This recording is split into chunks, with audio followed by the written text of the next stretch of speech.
The HOK is the toughest environment. And or at your own risk is the toughest environment. The HOK is the toughest environment. Yeah, stay strong, don't cry. It's the toughest environment. Yeah. No handouts here, you have to earn your respect. And when you do, you make they ass regret. They call it the toughest, and the title is earned from the bridges we crossed and the lessons we learned. In a cool-blooded kingdom, a concrete cage. Muslim, Christian, Israelites, step on the stage. I dare you, I dare you, I dare you, I dare you. In a cool-blooded kingdom, sa.neter created. HOK, where you can't fake it. The HOK is where you fight back. No room for error, no window attack. It's a masterclass, how you handle the heat. Where the pedigree is written on the concrete streets. Toughest environment, yeah, we know the score. Locked in on debate and asking for more. The HOK is the toughest environment. Enter at your own risk, it's the toughest environment. The HOK is the toughest environment. Stay strong, don't cry. It's the toughest environment. Yeah.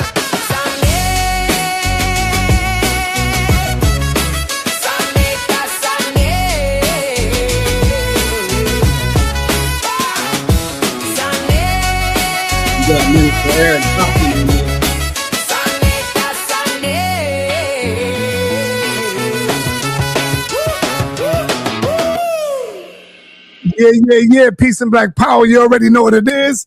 We got my man, the minister, Eric Muhammad, in the building once again.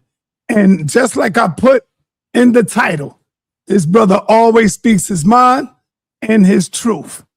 He don't hold nothing back from that. So sit back, relax, and let's enjoy this brother right here. How you doing, brother Eric? Fine, sir. All praises due to Allah for the most honorable Elijah Muhammad. All right. Yes, a long time, right? Yes, sir, man. Yes, sir.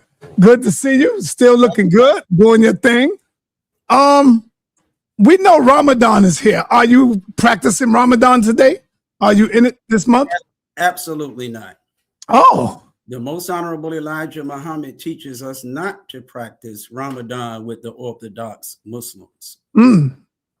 Okay. Why is that, you say? Why would you say that? In How to Eat to Live, book 2, in the article entitled Fasting, the messenger teaches us that there is no reason for us to fast in Ramadan, in that we got the Holy Quran without fasting. So what are we fasting for? He said we should be feasting.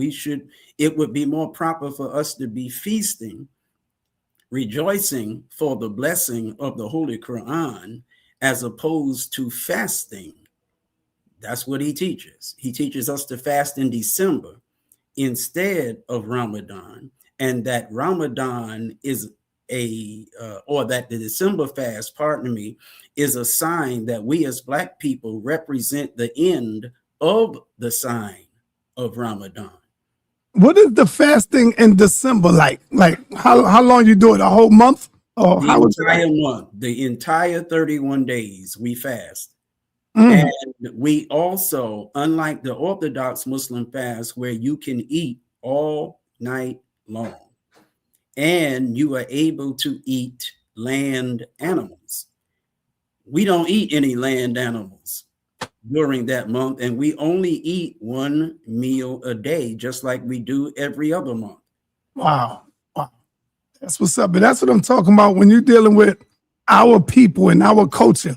Why do you think it is that our people run so quick to the Arab Islam instead of joining a Black movement like the Honorable Elijah Muhammad? Because the white man has poisoned our minds against self.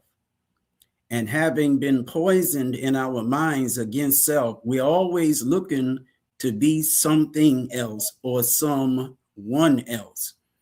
And so, because the most honorable Elijah Muhammad's teaching represents a new Islam, and the old world of Islam does not want to accept it, we feel left out in Islam because the world of Islam has yet to embrace the new Islam brought by Master Farad Muhammad and taught by the most honorable Elijah Muhammad. So we would rather grow a beard and put some Kool-Aid in it if we can't afford no henna, and throw a kufi on and a dress and some flip-flops and run around trying to act like we adults. Right. That's what I'm talking about. So that we can be accepted by a great number of Muslims. So we go from being the white man's niggas to being the Arab man's niggas. Yo, I told y'all, sit back and relax. I got Eric Muhammad up in here who speaks his mind and his truth. He don't sugarcoat nothing. He keep it straight and forward. This is what the Honorable Elijah Muhammad have taught him. All right. You describe yourself as a representative of the most honorable Elijah Muhammad, but not of Minister Louis Farrakhan. How do you define the difference in practice terms? Minister Louis Farrakhan is not supposed to have anybody representing him. I'm not supposed to have anybody representing me. All members of the Nation of Islam are supposed to be representing the most honorable Elijah Muhammad, and that includes Minister Louis Farrakhan. No minister of the Nation of Islam has followers. Ministers have members and only members. All the followers are the followers, including the ministers, are the followers of the most honorable Elijah Muhammad, in theory. But some of us done lost our damn minds. And now we got followers like Minister Louis Farrakhan. I'm not following anybody but the most honorable Elijah Muhammad. And if he were wise, he would follow the most honorable Elijah Muhammad and not lead anybody. Just follow the messenger. Do you think in today's time that the Nation of Islam is dead? And what I mean by dead is not like it was back then where, you know, the brothers were serious, they were strong, they was moving strong. You know, what do you think about that? Well, in line with what you said about Minister Eric and how I speak, let me make it crystal clear. I won't make friends by saying it, but let me make it crystal clear. The Nation of Islam, including those of us who claim to be followers of the most honorable Elijah Muhammad, are the most pitiful and pathetic excuse for the Muslims who once followed the most honorable Elijah Muhammad that I can imagine in my wildest imagination. Dead is not the word. We're disgraceful. We're disgusting. We make me sick to my damn stomach. Because we're hard-headed. We think because we wear a bow tie and eat a damn bean pie, we the show enough shizzle. Man, we full of it. We are ridiculous. In your view, what is your essential difference between the original teachings of Elijah Muhammad and the current teachings of Minister Louis Farrakhan? We have a different God. Because we have a different God, we have a different messenger. Because we have a different God and a different messenger, we have a different religion. We can't have the same religion. We can't have the same teaching if we have a different teacher. In the Nation of Islam, the real Nation of Islam, there's only one Nation of Islam, and it aggravates me to no end that people continue to refer to Louis Farrakhan's organization as the Nation of Islam. Stop it. I don't care how easy it is to just say the Nation of Islam when it comes to Farrakhan. I don't care how difficult it is for you to make the distinction. Make it. Stop it. You're aggravating the hell out of me. The Nation of Islam is only the followers of Elijah Muhammad. If any other leader is being followed, that is not the Nation of Islam. I don't care about the bow tie. I don't care about the bean pie. I don't care about the sharp drilling. So what? You ain't the Nation of Islam. The Nation of Islam is the believers in and the followers of Elijah Muhammad, and only Elijah Muhammad. And if you believe Elijah Muhammad sat anybody in his seat, metaphorically speaking, as the leader of the Nation of Islam in his absence, you crazy as hell. And you not the Nation of Islam. Period. That's it. So anytime you have a different God, you necessarily have a different religion. The God of the Nation of Islam is not the so-called originator of 78 trillion years ago. That's not the God of the Nation of Islam. The God of the Nation of Islam is Master Farad Muhammad. The messenger in the Nation of Islam is none other than the most honorable Elijah Muhammad. And the Messiah of the Nation of Islam is none other than Master Farad Muhammad. The Christ of the Nation of Islam is none other than Master Farad Muhammad. So Master Farad Muhammad is the Messiah. Master Farad Muhammad is the Christ. Master Farad Muhammad is the Mahdi. The most honorable Elijah Muhammad is the messenger. Master Farad Muhammad is the God, the Savior, the deliverer. If you change any of that, you now not only have a different movement, but you have a different religion. 3 years ago, I visited Chicago. I was welcome to Mosque Miriam. I was also welcome to step on the stage where the minister speaks and preach. And I noticed to my right, there was a chair there. And I asked the question about the chair. And the brothers told me that that's the seat of the Honorable Elijah Muhammad that no one sits in. No one sits in that seat. It's just there. What do you think about that? Isn't that some type of worshiping the Honorable Elijah Muhammad, keeping him relevant? I won't say keeping him relevant, because there's no need to keep him relevant. He is relevant. There's no way that a seat can make him relevant. It is, though, worshiping the most honorable Elijah Muhammad.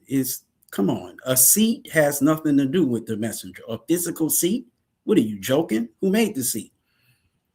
Did Master Farad Muhammad put that seat together himself? You being ridiculous. A chair is still a chair, even when there's no one there.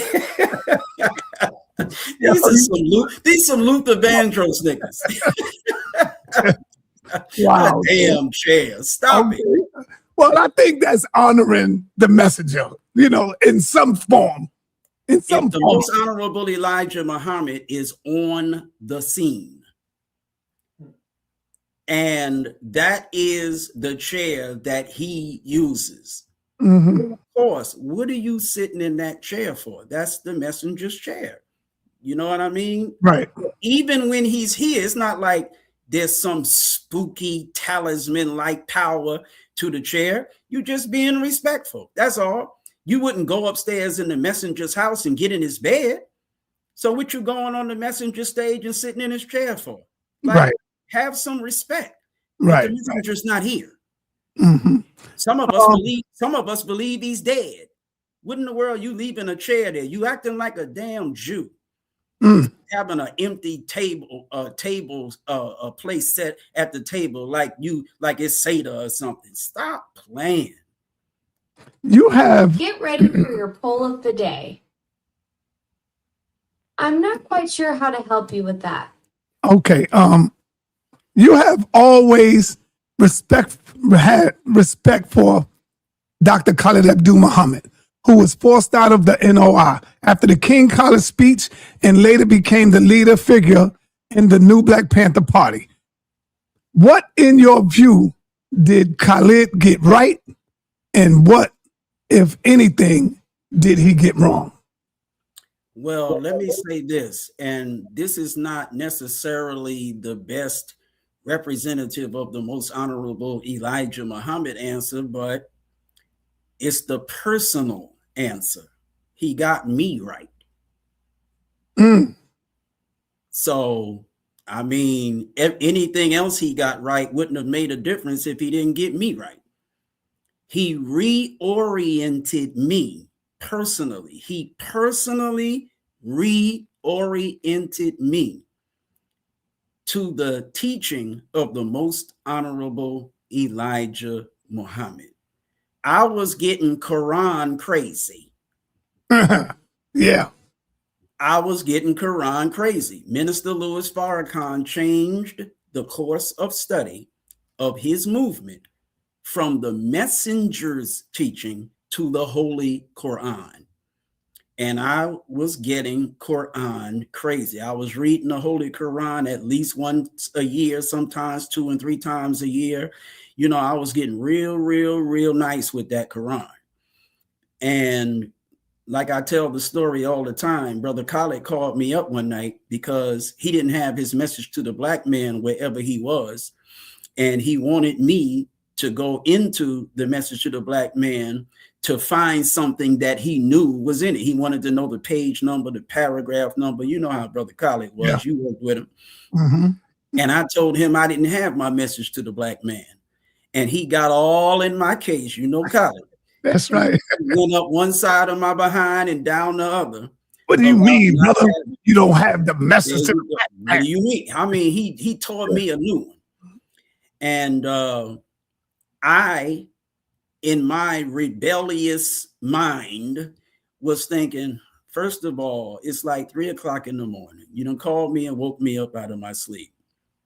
And now you're tripping on me about not having my message to the black man because I lent it to somebody. Like, my sole purpose is to deliver the dead to the Lamb of God, the Most Honorable Elijah Muhammad. I lent my message. What's wrong with that? Like, stop playing. But I wasn't going to argue with him. This is Khaled. I'm just Eric E. Khaled. So later on, when I thought about that whole exchange, I recognized that I don't give a damn what my sole purpose is. I'd have never lent my Quran out, but I lent my message to the black man out. So because of how thoroughly messenger rooted I was by Minister Keith Muhammad, that made me realize I was a Bilalian in a bow tie. Because I would never lend my Quran out, but I lent my message to the black man out. What the hell kind of sense is that? Right. So that's what made me say, okay, wait a minute. I done lost my total and complete so-called African mind. I'm more into the Quran than message to the black man. And that was the second time he smacked the hell out of me, because when I first started working with him in 1996, I used the Holy Quran to explain what he was going through with respect to the treatment he was receiving from Farrakhan. And he said to me, the Most Honorable Elijah Muhammad supersedes the Quran. I'm like, damn. I couldn't say anything. What do you say to someone when they say the Most Honorable Elijah Muhammad supersedes the Quran? You don't argue with that. That's a fact. Yeah, I agree with that. I agree with it 100%. There's nothing I could say. So after being smacked that time, and then months later being smacked again with the fact that I lent my message to the black man, but I'd have never lent that person my Quran. I'm like, wow. You know, and that's when I realized I was off. I was out of pocket. Pardon my slang. That's when so Khaled reoriented me. He said that night when he ripped me a new one, when it comes to the messenger's teachings, you need to know it well enough that when you're representing the teaching, you need to be able to say exactly what the messenger said, exactly in what book he said it, exactly the page number, the paragraph, everything. And I was like, he's right. Like, why am I so sharp with the Quran, but I'm not as sharp in the messenger's books as I am with the Quran? I could almost recite to you all the chapters of the Quran, not the verses, but tell you the names of each 114 chapters of the Quran. But I didn't know message to the black man that well. So I was like, okay, this has gotten ridiculous. So he reoriented me. Now, taking that into consideration, Khalid stood on Elijah. Now, he had his own way of doing it, but Khalid bucked Farrakhan for Elijah. That's what he got right. He bucked Farrakhan for Elijah. Unfortunately, he didn't keep it all the way a buck. And when I say all the way a buck, I'm not talking about all the way 100. I'm saying he didn't keep it all the way a buck. You know, like, nigga, what? He didn't keep it all the way that. When it got I to think the that's point, because he still loved minister. exactly. Yeah. Exactly. He still had love for the minister. He still had great love for the minister and considered, quote unquote, the minister to be way more responsible for his development than he actually was. You don't give a minister that type of credit Right. for your development. You give the messenger that credit for that development. I don't care what Khalid thought Louis Farrakhan did for him. Louis Farrakhan didn't do a damn thing for Khalid. Louis Farrakhan didn't do a damn thing for himself. The messenger did something for Farrakhan. And through Farrakhan, the messenger did something for Khalid. Farrakhan was nothing but a conduit. Have history repeated itself with the Honorable Elijah Muhammad and Malcolm X speaking on that? How do you understand the breakup between Farrakhan and Dr. Khalid Abdul Muhammad? Was it doctrine, discipline, politics, or something way deeper than we would understand? No, it was theology. It was pure and simple theology. And the history of Malcolm is not what was repeated. See, this is what the followers of Farrakhan refuse to understand because they're personality worshipers. Khalid was Farrakhan. Farrakhan was Malcolm. And the messenger was the messenger. They want to make Farrakhan the messenger and make Khalid Malcolm. Wrong. The messenger was the messenger. Farrakhan was playing the role of Malcolm, and Khalid was playing the role of Farrakhan, sticking to the messenger. Wow, that's deep there, brother. Yes, sir. Praise be to Allah for the messenger. What is your opinion? Now, this might be a little heavy for you, man, but you always speak your mind.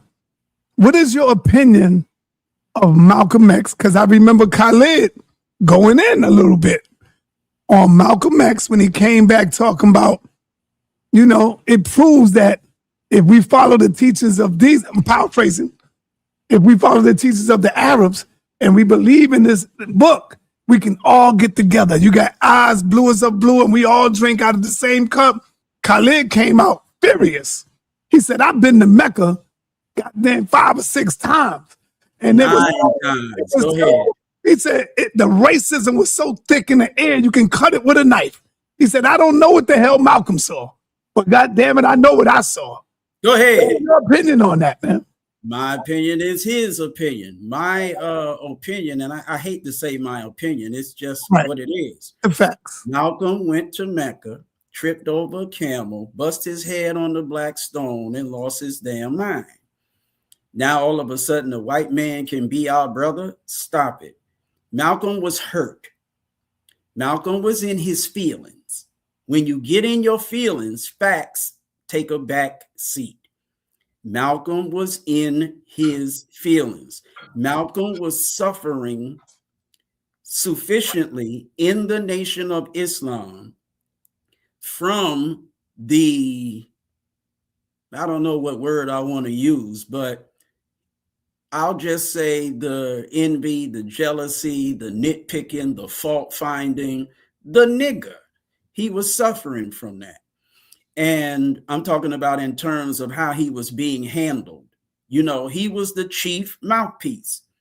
So him being in the front, the upfront position, You got a lot of people sitting back, nitpicking you, fault finding you. You understand what I'm saying? And Malcolm was the Khalid of the Nation of Islam under the messenger. Malcolm would slap the hell out of you. I'm talking about with his knowledge, his wisdom, his understanding. And depending on who you were and what you were doing, Malcolm had somebody that'll slap the hell out you with more than just words. And so being gangster with it, he made some enemies. You know, he wasn't Jesus. He was just Malcolm. So he did some things that weren't cool. And he made some enemies. He did most things that were very cool. And that will make you even more enemies. The things he did wrong made him far less enemies than the things he did right. And because he did way more right than he ever did wrong, he made way more enemies than he made friends. And so he was suffering, and he, in his mind, in his heart, he needed the messenger to back him up against all of that. And when he caused a serious problem by speaking on the assassination of President Kennedy when he shouldn't have, and he got disciplined by the messenger, he got in his feelings, because now the one man that had your back when all the others was trying to stab you in it, now he's coming at you. So you really in your feelings now. When he got in his feelings, the facts went from being black to being gray, and he just lost his mind. The messenger wasn't the messenger no more, and the prophet of 1400 years ago is the true messenger, and what he taught is the true al-Islam or whatever, and white folks is your brother now. You swapping spit with the cracker. You double dipping with the cracker. Here's a cracker dipping his hand in a bowl, spitting on it while he eating. Then he dip his hand in the damn spit in the bowl, and you stick in your hand. And then, no, come on, Malcolm, give me a break. You wouldn't have never done that as a follower of the most honorable Elijah Muhammad. You're muted. For years, the Nation of Islam have been accused harshly of assassinating Malcolm X with the FBI, the CIA, the police, and working with the government. How much knowledge you have on that? How much research have you done on that right there? Well, as far as research is concerned, that's a word we throw around too much. When Malcolm was assassinated, I was 3 years old. So how much do I really know about that situation? But I will say this. As a student, as a minister, as a representative of the most honorable Elijah Muhammad, I'm telling y'all today, we don't have the power to really act on what I'm about to say, but somebody else does. And that power is on its way back to us, slowly but surely. When you talk against the most honorable Elijah Muhammad, like some of you reckless niggas is talking about the most honorable Elijah Muhammad, you could get your ish pushed today. So the way Malcolm was talking about the messenger, he was committing suicide. And I don't apologize for it. I don't apologize for whatever the hell happened back then. And I ain't apologizing for anything that I would love to see happen today. But that's what I meant. But earlier, that's what I meant, Brother Eric, Minister Eric, when I said the nation is not like it used to be. Because now people talk about the messenger. People talk about the nation, and it's like it goes to one end out the other. I remember growing up, they will knock on your goddamn door. Go ahead. And see you. But they don't do it no more. It's like it got watered down a lot. What did Khaled do when York was talking crazy and he was the minister of New York? What did he do? He went to see that. He went to see him. Not only by that, himself. He didn't take no army with him. He went to see, bro, by himself. Now today, we don't have the army that we used to have. Right. And so I understand, you know what I'm saying? Like, we can't pay the visits today that we paid yesterday, but we got microphones. The least thing you could do is tear somebody a new one at the microphone. We won't even do that today. Right. Any of you that are watching me right now, when you talking crazy about the messenger, you don't watch my videos. I call you by your damn name and I rip you a new hole. You brave enough to talk against the messenger. I don't care about your gang. I don't care about your martial arts. I don't care about your being in prison. I don't care about you being in the streets. You say one word out the way about the most honorable Elijah Muhammad, nigga, I'm calling your name and I'm going off. That's the least I can do. Right. Now, I can't come visit you, but the least I can do is rip you a new one from my microphone and watch my videos and watch and see if your name ain't in my mouth. And I ain't worried about you doing a damn thing. Shut your mouth when it comes to the most honorable Elijah Muhammad, and everything will be cake and ice cream. If you are a representative and a student of the most honorable Elijah Muhammad teachings, does that give you your own teaching? Does that give your own teaching any share in this divine quality? Or are you simply a human transmitter? I'm simply a human transmitter. I'm simply one man repeating what another man has to say. That's it. Right. And I make no apologies for it. If I say I represent the most honorable Elijah Muhammad, why do you want something original from me? I didn't tell you I was an originator of nothing. I told you I was a representative of someone. So I have no ethical or moral obligation to say a damn thing other than what the messenger said. Why would you even expect it? I represent Elijah Muhammad. So I repeat what he said. Period. That's it. Mm-hmm.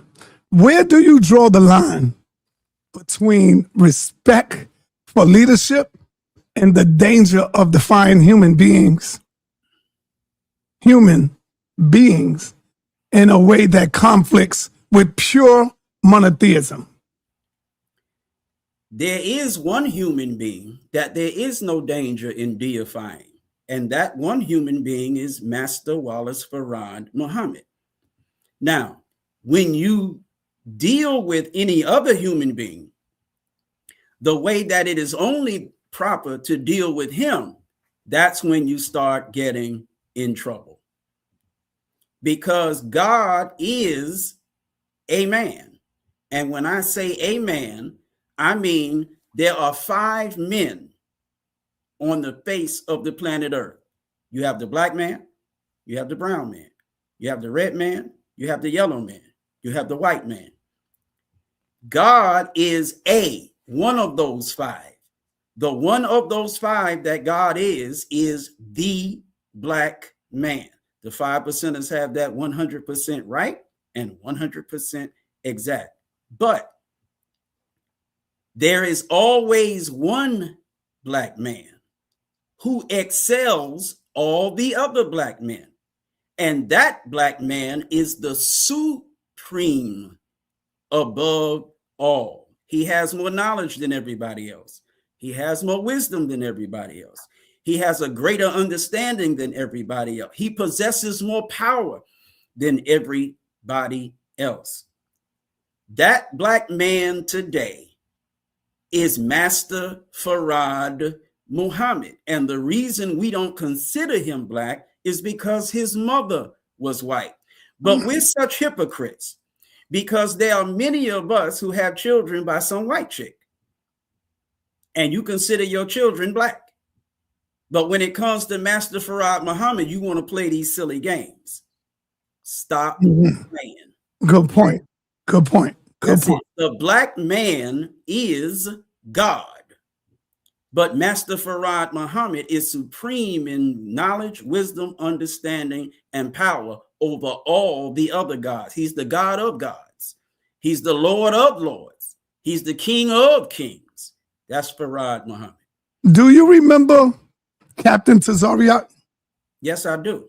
Yeah, I had a discussion at one time. He's been talking pretty damn reckless. I know. I just mentioned his name in my lecture a half hour ago. That's what I'm asking you. Damn reckless. Would you have another discussion with him? Absolutely. Because he's talking about the Honorable Elijah Muhammad is not a prophet. He's saying that Yahweh, their God, these are Hebrew Israelites, that their God is the only true and living God on the planet. Okay. What do you think about that? What I said earlier, Master Farad Muhammad is the one true and living God. He is the supreme God over all gods. That's Master Farad Muhammad. Yep. All right. All right. The Honorable Elijah Muhammad taught on the mother plane or mothership, a human-built wheel-shaped craft corresponding to Ezekiel version and identified modern UFO with the reality. Do you still accept the teachings literally as physical technology or symbolically as a spiritual or prophetic truth? The Most Honorable Elijah Muhammad taught it the way I accept it. The messenger didn't teach it as metaphorical. The messenger didn't teach it as symbolic. The messenger taught it as a literal, physical, aeronautic technology. And that's the way I accept it. It's a real plane. I don't like the term mothership because it sounds like I'm Parliament Funkadelic or something. I don't like the term mothership because it makes it sound spacey and spooky. Yeah, spooky, right. It literally is a plane. And the only reason it takes on this mystic quality is because the aeronautic technology of the plane is so far advanced above the white man's planes. So we start calling it a spaceship. It's not a spaceship. It's an airplane. Well, he did speak on the mothership. The Honorable Elijah did speak about the mothership. Well, I don't ever remember. I'm not saying he didn't now. Yeah. I don't remember him saying he spoke about the mother plane or something. I remember him saying mother plane. Right, mother plane. Yes. Yeah, all right. Do you believe the Most Honorable Elijah Muhammad is presently alive? And if so, in what form and where? Okay. I absolutely do believe that the Most Honorable Elijah Muhammad is physically breathing, flesh and blood alive. I believe that. Now, where is he? Why would I know that? It is absolutely ridiculous to ask me where the messenger is. That's not a legitimate question. People used to ask the messenger the same question about Master Farad Muhammad. Well, where is he? And the messenger would say he is where he is. You know, if the messenger knew exactly where he was, which he did not, he would be a fool to say where he was. If I knew where the Most Honorable Elijah Muhammad is, which I do not, I would be a damn fool to say where he is. Like, stop playing with these silly questions, those who are haters of the messenger or believers that he's dead. Let me say this. I represent the Most Honorable Elijah Muhammad. Those running around, and you know who I'm talking about, making damn videos talking about the messenger is not physically alive. You're not a minister. You never have been a minister. You'll never be a minister because you ain't qualified to be a minister. You've had way more time than I have had to qualify yourself for the position of representing the messenger. You never did it. I did. You don't trump me. I don't give a damn how many views you get. I don't care how many niggas in the city you live love you and revere you. I don't give a damn about how much history you got with the nation. You are not my equal in any way, in any shape, in any form, in any fashion. You don't speak for the messenger. I do.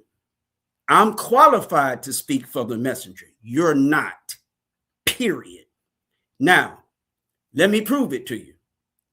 The messenger teaches us that there are 5 basic fundamental principles of Islam. The second of those 5 is to believe in divine revelation and the hereafter. Now, keep in mind, I represent the messenger. What the messenger taught about divine revelation, meaning the truth of the Bible and all of the Quran, what the messenger teaches about that leaves no room for believing he is dead. If you believe the messenger's dead, then what he taught about himself being the fulfillment of what the books say of Moses is wrong. Deal with that. So you're in violation of principle number 2. You don't believe in divine revelation. The messenger said, as there was 2 phases of Moses's work, that there are 2 phases of his work. You don't have a second phase of the most honorable Elijah Muhammad's work. The messenger said, in New York, no less, when some of us that want to keep him in the grave were members of the Nation of Islam, the messenger said, God has promised me life. God has promised me that I will be with him in the last days.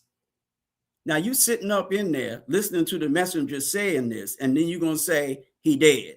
You make no damn sense. But when have niggas made sense? Right. So that ain't no surprise. So listen, you either believe what the messenger said or you don't. In 1960 in Los Angeles, the messenger said, this I hold fast to. This promise he, talking about Master Farad Muhammad, made to me. He said, you and I will be together in the end. He said, the end of what? He said, the end of this. He said, and we will cover the country like that. He said, I believe I will be with him. This is the messenger. The Holy Quran teaches that the believers believe as the messenger believes. The Holy Quran teaches Allah never fails in his promise. So you'll listen to the messenger say that Master Farad Muhammad promised him that he would be with him in the last days, but then he died and didn't fulfill his promise. So the first promise that Allah ever broke in the annals of Islam history was when he promised the messenger he would be with him in these last days, and then the messenger died. He didn't fulfill his promise. Stop playing. I'm going to get back to the kind of stupidity you get from somebody who loves to be in front of a camera and running his mouth in front of a microphone and ain't qualified as a minister should be to represent the messenger. If you're just a believer and you take the position that the messenger is dead, you can get away with that. But as a minister, you can't take that position because you're not representing the messenger. You're representing yourself, and you're representing some damn eyewitnesses who were so-called there when the messenger. I don't represent them niggas. I don't care who was with the messenger in the hospital. I don't give a damn about nobody saying they shut his eyes, wrapped his body. I don't represent you. I don't care what you think you saw. I don't care what you think you experienced. I represent what the messenger taught. And what the messenger taught is that he's alive. Now take that or let it alone. I'm going to get back to the mother plan. I got one more question on that. But I see a comment in the chat coming from a Sunni Muslim brother. He go by the name of Brother La. Brother La, good brother. He said, The Quran teaches Tawheed, the oneness of God, asserting that Allah is the sole creator, sustainer, and master of the universe with no partners equal or offsprings. What do you say to that, man? He's talking about the Quran, and Allah subhanahu wa ta'ala is the one and only with no with nobody else, no sustainer, none of that. He is the one and only. I already answered that. There is a oneness of God. Do you think the Quran was written for Arabs and not us, our people? That was because I remember reading something where it says that the Most High sends a prophet to every nation. Thank you. You know what I'm saying? So was the Quran really written for the Arab people? Well, the scripture is always written for the people. Now, sometimes the people would be an Arab, sometimes the people would be a Hebrew, but the bottom line is the Holy Quran says to every nation he sent a messenger. You Sunni Muslims, you Orthodox Muslims think Allah sent a messenger to everybody but black folk. Right. The Quran says to every nation. The Holy Quran says that Allah sent messengers, some of which is mentioned, and some of whom you don't know. Right. But you act like the Quran mentions every messenger that Allah ever raised. No, it doesn't, and it makes it clear that it doesn't. Now, let me say this. The same Quran that you are talking about refers to Allah as a person in chapter 55. It says that everything on the earth perishes and nothing endures except the person of your Lord. That's Quran. And again, Allah is one. You're right. He has always been one. You're right. And he will always be one. You're right. But what you don't understand is because no prophet was supposed to teach it until this time in world history. What you don't understand is the one that Allah is, has always been, is today, and will always be the black man. You keep making it personal. It's not personal, it's collective. The black man is God. The black man is self-created. He neither begets nor is he begotten. The black man. Nobody can claim they beget the black man. And the black man did not beget any other man. Period. All the other races of people were produced by selective breeding called grafting in the nation of Islam. Before Yaqub, there was nothing but the black man. So who did the black man beget? There was nobody but the black man. Who begat the black man? There was nobody before the black man. So what are you talking about? You keep trying to make this personal. He begets not, nor is he begotten. So since Master Farad Muhammad was born, he can't be Allah. Stop playing. You're making it personal.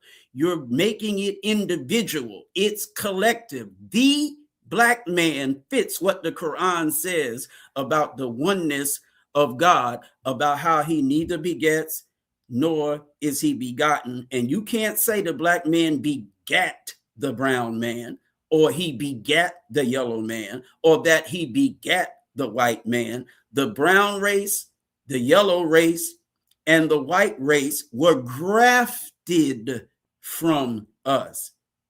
The process was not natural, period. Okay. Let me jump back. Let me harken back on this right here. Now, I don't know how I'm gonna ask this question, but I'm gonna just ask it the way it is. Who built the mother plane in Elijah Muhammad teachings Was it constructed by black scientists, by Master Farad Muhammad, by angels, or some combination of both? The Holy Quran makes it very clear that angels are flesh and blood human beings.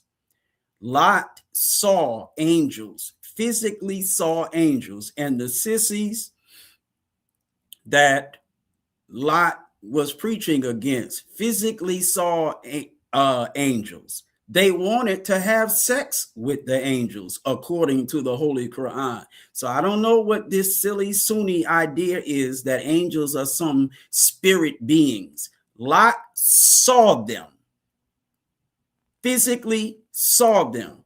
And they told Lot, didn't we tell you you can't have no guests? These were flesh and blood human beings. Abraham saw them in the Bible.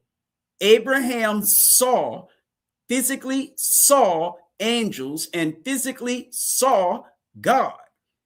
They were flesh and blood human. He went and tried to feed them a cheesesteak. I'm kidding. But he killed the fatted calf and prepared them some food. These were flesh and blood human beings. And it says one of them was the Lord. So the messenger teaches us that black, I believe he said black, brown, and yellow scientists. I don't think it was only black, but I could be having a senior moment. Right. Black, brown, and yellow scientists built the mother plane. Some of those who built the mother plane only built certain parts of it. Others built other parts of it. Nobody who was building a particular part of it knew what anybody else was building in terms of another part of it. So it was kept separate and then made a whole. It's a plane, simple as that. It's nothing spooky, nothing mystic. It's a plane, but the technology now is no joke. I don't know how true it is. Yes, sir. But as far as I can remember, like me, I'm having an old folks memory too. You know what I'm saying? If I could remember, I think I remember the Nation of Islam under Minister Louis Farrakhan practicing the fasting, the Ramadan. If I could remember. Yes. I don't know if it's true or not. Yes. He started us practicing the Orthodox Ramadan in 1986. Okay, there you go. And not only that, even the prayer sometime. Yes, sir. In 1986, he even told us to just say, make Muhammad successful and the true followers of Muhammad successful. Bless Muhammad and bless the true followers of Muhammad. But the part that here in the wilderness of North America, he told us take that out. Because he was having a Malcolm moment. Right. Farrakhan went to Mecca like Malcolm went to Mecca, tripped over the same camel, bust his head on the same stone, and lost his damn mind. Then you come back here announcing that you're going to change the course of study to the Holy Quran. We're going to start fasting in Ramadan now. And I don't know why you do that, because the Sunni Muslims don't respect you as a Muslim. You see what I'm saying? They don't respect us as human beings. That's true too. That's true too. How would you respond to a young person or young people today who hear the doctrine and teachings, ask whether there is any way to verify what you teach beyond faith and messenger? Well, seeing is believing. A lot of you who have so much to say about research and scholarship and all of that, you're creating straw man arguments. Like you're saying, well, that's not scholarship. We don't claim it to be scholarship. We're not researchers. There's no verse in the Quran that identifies those that are the righteous as researchers or those who are the righteous as scholars. The Quran separates all of humanity in, I'm going to say, 4 categories. The 4th category is devils. But the three main categories are believer, disbeliever, and hypocrite. That's it. Where's researcher? Where's scholar? You're a believer, meaning you just believe. Your belief will become a no at some future point. But you believe in what Allah has revealed through his messenger. Period, point blank, plain and simple. Why do you need God to reveal something if the present storehouse of knowledge already contains it? Then how is it revealed? How is it revelation? It's already a part of the knowledge of the particular society that you are calling it revelation in. No, we are believers in what Allah reveals. We are not representatives of what scholars teach. We are not representatives of what researchers find. We are representatives of what God reveals. So that's a straw man argument. You're proving that we don't have something that we never claimed to have in the beginning, and then trying to use that to discredit us. Stop playing. I am not a scholar. I am not a researcher. I am a believer, as the Holy Quran teaches and encourages me to be. So if you find me believing, you don't get to criticize me for not being a researcher and a scholar. I didn't claim to be any of that in the first place. And you're not a researcher. You're not a scholar. You're a disbeliever. And if you ever were a believer and now you say, I'm a researcher, I'm a scholar, then you're a hypocrite because you used to believe, now you don't. So miss me with that. You go with your scholarship. I'll go with revelation. I believe what Master Farad Muhammad revealed through his messenger, the most honorable Elijah Muhammad. You're muted. If y'all want me to ask the brother a question, I want you to know that the super chat do work. You know, it do work. Come out your pocket. Stop being cheap to your brothers. Come out your pocket. That's all I want to say. Hey, when was the last time you heard the Nation of Islam quote, "The white man is the devil"? I don't think I heard that in decades, brother. It feels like decades, right or wrong. Yeah.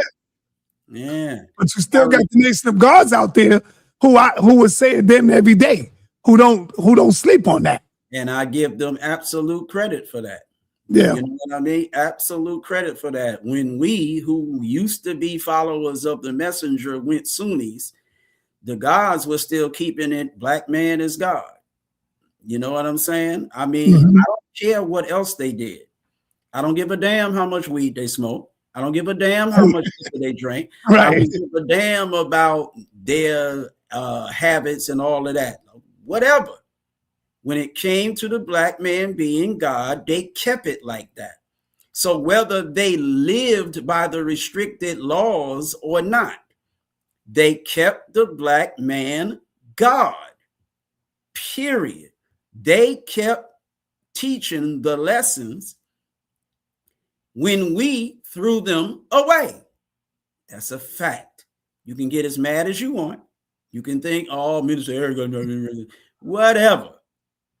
The 5%ers kept the lessons out there when we threw the lessons away. And one of the reasons we got to knock heads with them more often than we need to be is because they still see us, even though we have our bow ties back on and our bean pies back in, they still see us as being 10%ers. Because the Nation of Islam did become 10%ers. Period. We did that. Deal with that. And so when we came back, they still saw us as the ones who did that. So they kept saying, man, the Muslims is 10%ers, man. The Muslims, the Muslims, the Muslims, the Muslims, the Muslims. Well, all we had to do was not drop our drawers and show our you-know-whats in the first place, and we wouldn't have to deal with that. But since we did do that, deal with the fact that we did do that. We'll get understanding. We'll make understanding understood and born equality. We just need time. That's all. Do you see the Muslims, the Sunni Muslims, the black brothers I'm talking about, as the 10%ers? The 10%ers, I won't say the 10%ers, but I do see them as 10%ers. Oh, absolutely. He who knows the truth but refuse to speak the truth. Even what? He who knows the truth but refuse to teach it. Well, some of us are 10. Well, I would consider them more 85% than 10%. Okay. I would consider them more 85 than 10. I would too. Yep. I would too. So Elijah Muhammad described Master Prophet Muhammad as coming from the holy city of Mecca and being one of whom the world has been expecting. Why, in your understanding, did he have to come from Mecca? It's not like he had to come from Mecca. That's simply where he was. You can't come from Los Angeles if you in Detroit. Right. He was in Mecca. That's where he was born. So if he was going to come, that's where he had to come from. Mm-hmm. That's right, brother. Hey, so are you up for any questions from the people? Absolutely. All right. Hey, family, if y'all have any questions, this is your time to come through. Be respectful of my audience. You already know I don't want to get rid of you. I would like for you to come in and ask your questions. What do you say to those people who say this brother Eric is lost? He's caught up in old doctrines and he's not going to change. What do you say to that? That's your opinion. That's your position. That's how you see things. We all hear alike, but we don't all see alike. I mean, take it or let it alone. You know what I'm saying? I mean, old doctrines. How old? What are you kidding me? How old? What's old? You know what I mean? What, we supposed to change doctrines every 5 years? Should we change it every 10 years? Should it be every 20 years? Should it be every 50 years? Cut it out. How old is the truth? When is the truth old? If it's the truth, it's the truth. It's always been the truth. It'll always be the truth. So you don't have to change the truth because it's been around long enough for you to think it needs to change. If it's still true, why are you changing it? You're muted. All right, peace, brothers and sisters. I already dropped the link. This is the time for y'all to come on in now. If y'all have any questions, don't wait till the brother get up out of here. Yeah, I would like for you to elaborate on, can you elaborate on the current war that's going on right now in Iraq? And how does that affect us? It's funny you should ask that because that's what I taught on today. Mm. That war is specifically taking place for the precise purpose of affecting us. That's what the war is all about. It's about us, the black man in the hills of North America. The Iranians don't realize they're fighting for us. They think they're fighting for the Palestinians. America doesn't realize that it's fighting for us. The messenger teaches that Allah desires to bring all of the nations that make trouble for the righteous together, make them go to war with each other, destroy each other to a degree that they won't be able to make trouble for us anymore. And the little bit that's left, we'll be able to take care of that. So that's what's going on right now. America's power to hold us to them, to take us to the hell that they are condemned to. America's power to hold on to us has to be broken. And the attracting power that makes us want to hold on to America has to be broken. That war, if it goes the way that I would like it to go, will bring about the economic and political collapse of America. America won't be so attractive to the black man anymore. We will let this cracker go. He will be forced to let us go, and we can return to our own God, our own religion, our own people in our own land. But as long as the white man is the prettiest thing in our mind, you know what I mean? Like the finest sister in the club is the one everybody want to be with. And right now, that's what the white man of America is to the black nation in the hells of North America. Nobody is as fine as the white man. He's got the most advanced technology. He has the strongest military. He has so many things that attract us. Well, he's got to lose it all.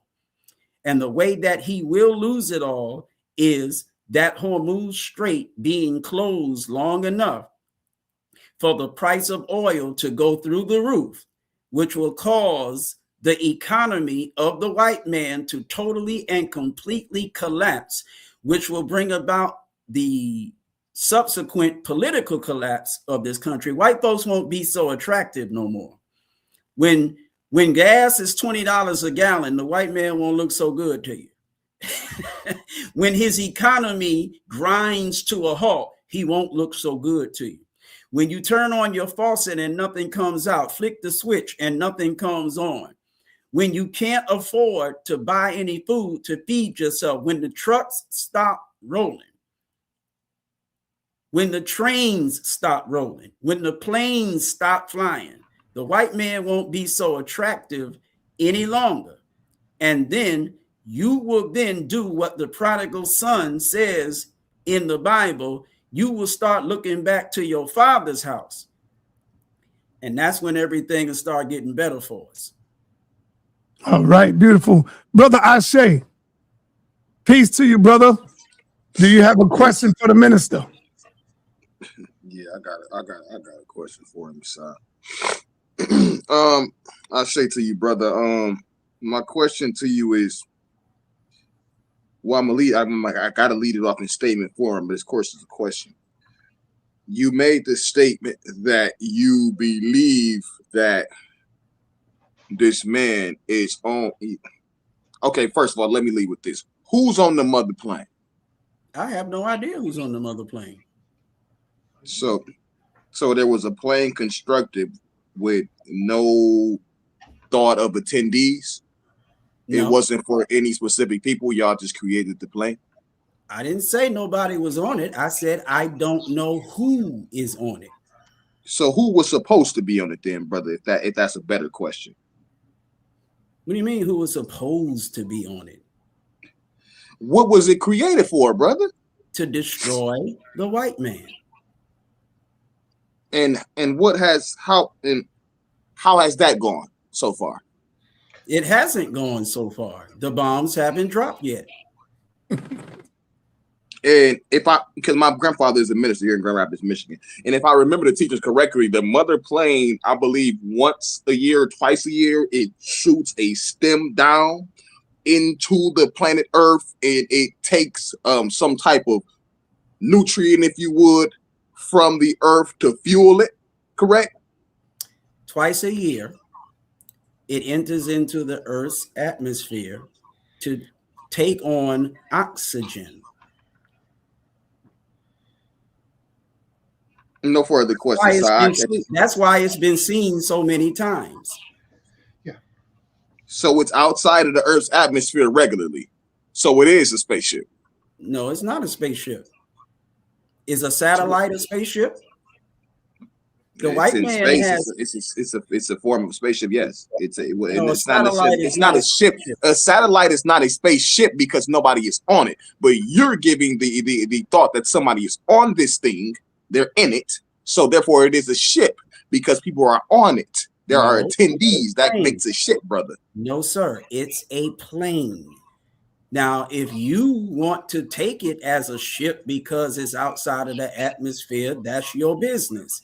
Planes can be outside of the Earth's atmosphere if the aeronautic technology is advanced enough for the plane to do so. And once you leave Earth's atmosphere, right, you're in where? Outside of the Earth's atmosphere. You're in space, right? You in space, right? Okay. So and a ship, because let's get this correct too. Let's not flim-flam the people. A plane, an airplane is a airship. That's an airship. That's a ship. You know that, right? So Sir. it's by definition, you're telling me that there are people, black people, and yellow people that are on a spaceship. I didn't say yellow people. So it's just black? Yes. I said yellow people built it. I didn't say nothing about no yellow people being on it. And let me make clear what I'm saying. But you don't even know who on it, according to you. So how you gonna tell me it's black people on it? You just you don't know who's on it. You want me to answer you? Go ahead, brother. Okay.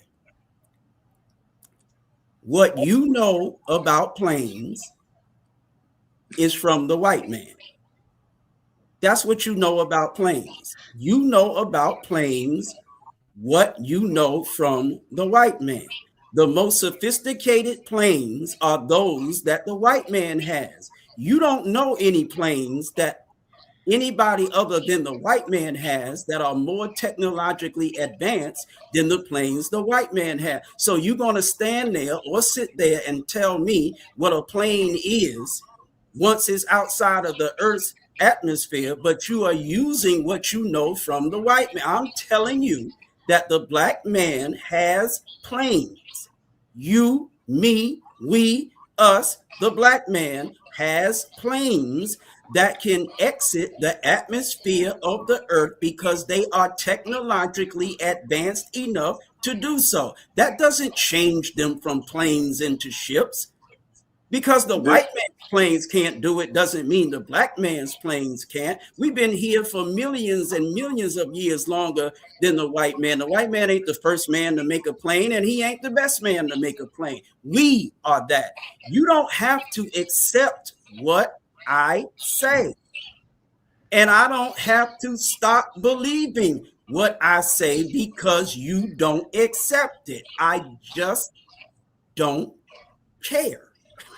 But what I'm noticing, and I'm gonna pass the mic side, but what I'm noticing is that it's this theosophical pattern that's happening within our black community, and it's like this espionage thing where York did it, and they introduced, and this is Madame Blavatsky in the Theosophical Society. They had this ideology where they introduced this spaceship ideology. York, he came and he told us that he can get onto these mountains and he can call these shams and they'll appear. What was his name? Hebrew brother. Ben something.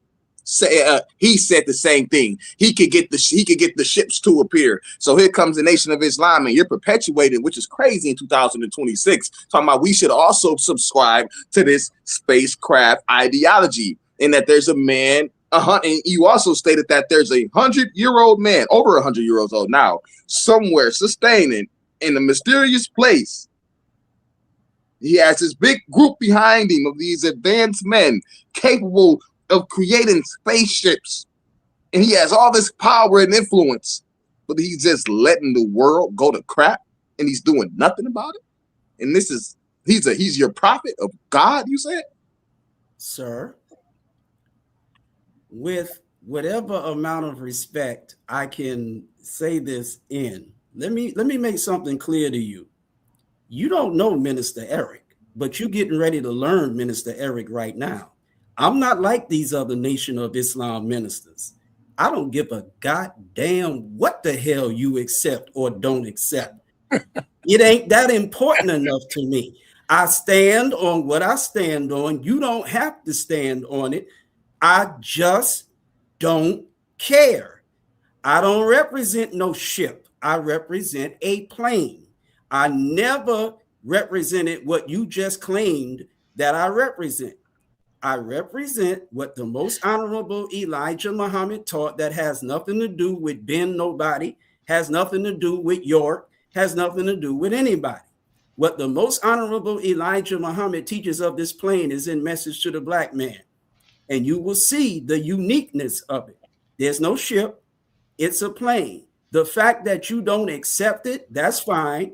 And it's not Master Farad Muhammad that's not doing anything about it. It's you and me, quote unquote, that's not doing anything about it. The messenger teaches us that the only thing standing in the way of these bombs dropping is our slowness to accept the truth. Because if we don't accept the truth, when the bombs drop, we get blown up with the cracker. He doesn't want to blow us up. He wants to blow the white man up. But since we won't accept the truth and he won't stop delaying the bombs dropping, in spite of the fact that brothers like yourself come disrespecting what he gave us. See, I'd rather him just drop it and leave you alone and let you get what you get. And I don't give a damn. But he loves you way more than I do. So he trying to say, I'll blow your ass up. Pardon me for saying ass. But I'm on sa.neter, so I'm a little more myself when I'm on sa.neter. I let him blow your ass up. But he doesn't want to do that, and I submit to his will to save you. Side note, and that is the term. You keep trying to correct me with mothership, but it was mother will as well. So let's leave the ship alone. I'm gonna let the brother get in. All right. Before I go to Reggie, I want to ask you one question, brother Eric Muhammad. Yes, sir. As far as your knowledge is, have the Honorable Elijah Muhammad ever made a prophecy that you can quote to us today? No. Okay. All right, Dr. Reggie, you got the floor, brother. Cam back up, Dr. Reggie. Let's go. Yeah, I'm coming. One second. Peace. Minister Eric Muhammad, first I want to say peace to you. I am not against you. You've stayed the course, right?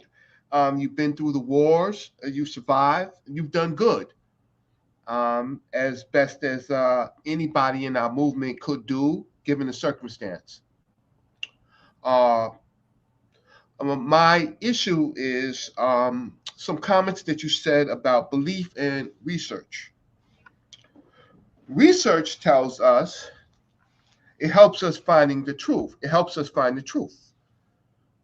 Do you care about the truth?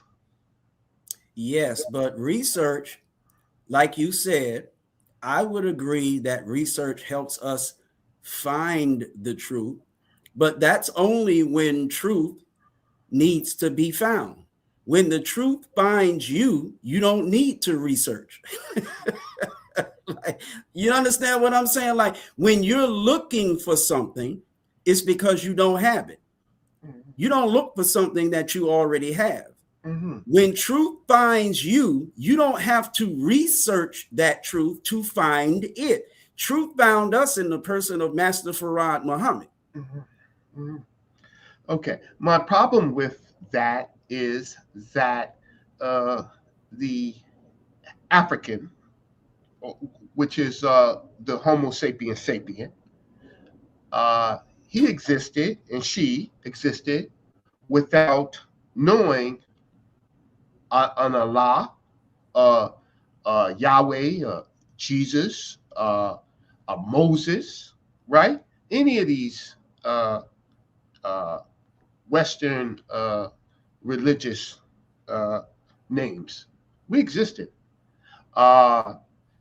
We built cultures and we built civilizations. Research shows us that. And research shows us that we are still finding out that we believed in our parents, our grandparents, and people that we made important way before there was some Prophet Muhammad or some or even a minister Elijah Muhammad or a Master Farad Muhammad. We did great things way before these people, even though we respect them as being part of the generations, right? But as far as building civilization, we did that way before these people that that you're talking about, right? And so why can't we factor in the past, and why do we have to start with Master Farad, what he taught, the most honorable Master Farad and the most honorable Elijah Muhammad? Why do we have to start there instead of looking back, right, to where we were in our greatness? Okay. Are you of the position that you know all of the civilizations that we have built and that you know the entire history of the black man? Are you of that position? I'm in a position that I can research and find, I can. I'm pretty solid on different generations. Here's what I mean. Yes. What's Sir. the oldest civilization of the black man that your research has led you to? Where it comes together is in the Green Sahara, in the wet phase of the Holocene period, because of climate that coalesced large groups of black people in Africa, or African people, for survival. When the climate dried up, they dispersed again. They dispersed going to the lower north, west, and east. And then from there, the civilizations that you have, that you know of, ancient Egypt and the civilizations in Central and West Africa began. Okay, so would it be safe to say that the oldest advanced civilization that your research has found is ancient Kemet? No. Okay, is there another one more ancient than Kemet? Before Kemet is a child of the Green Sahara. So of course there's Nabta Playa, right? There's Assyrian West Africa. What we know, or what has been pushed, is that Egypt is the oldest, but we certainly have what is called Nubia, which is not the name those Africans gave it. And then there's the groups of Africans in, of course, Morocco, and then the other groups in Ethiopia. Those are in that range of that time period. So Egypt becomes a well-studied civilization at the absence of not studying what you call Nubia A, Nubia B civilization, and Nabta Playa in the Western Desert, and Chad. Okay, so would you say that Nabta Playa is the oldest advanced civilization that your research has found? When we talk about civilization, it just depends on what you are saying as civilizations, but Nabta Playa is a people group, right? And it's a culture, and it leads to civilization because of we can find burial, we could find a pastoral, we could find iconography that becomes the iconography of writing. Okay, so that would be the oldest, let's just call it the oldest advanced culture. Would you say that that's the oldest advanced culture that research has uncovered? No, actually, unfortunately, there's other places outside of Africa, right? Gobekli Tepe but I don't necessarily call that. I call that more of a culture, and that's outside of Africa. Why? Because of research, we are still finding what's in the desert sands and in the earth as cultures and civilizations built on top of it. Okay, so would you then say that we don't know, that research has not found the oldest advanced civilization or the oldest advanced culture leading to a civilization, that there are still cultures and or civilizations that research has not yet uncovered. Absolutely, and that's my point.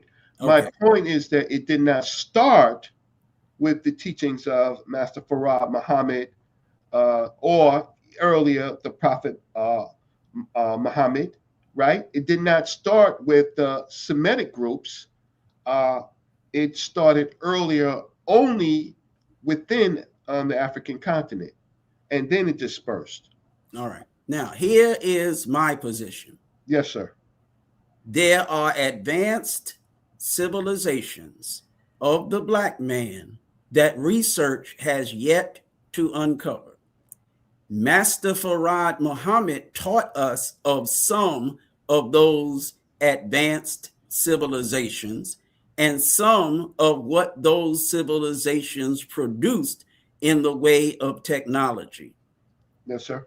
And he taught us of civilizations that go back millions upon millions upon millions and even trillions of years. He teaches us of a civilization 66 trillion years ago that was scientifically and technologically advanced enough where one of the scientists of that civilization drilled a shaft into the earth, filled it with high explosives, set that explosive off, and blew a part of the earth into what is called space, and we are now calling that moon.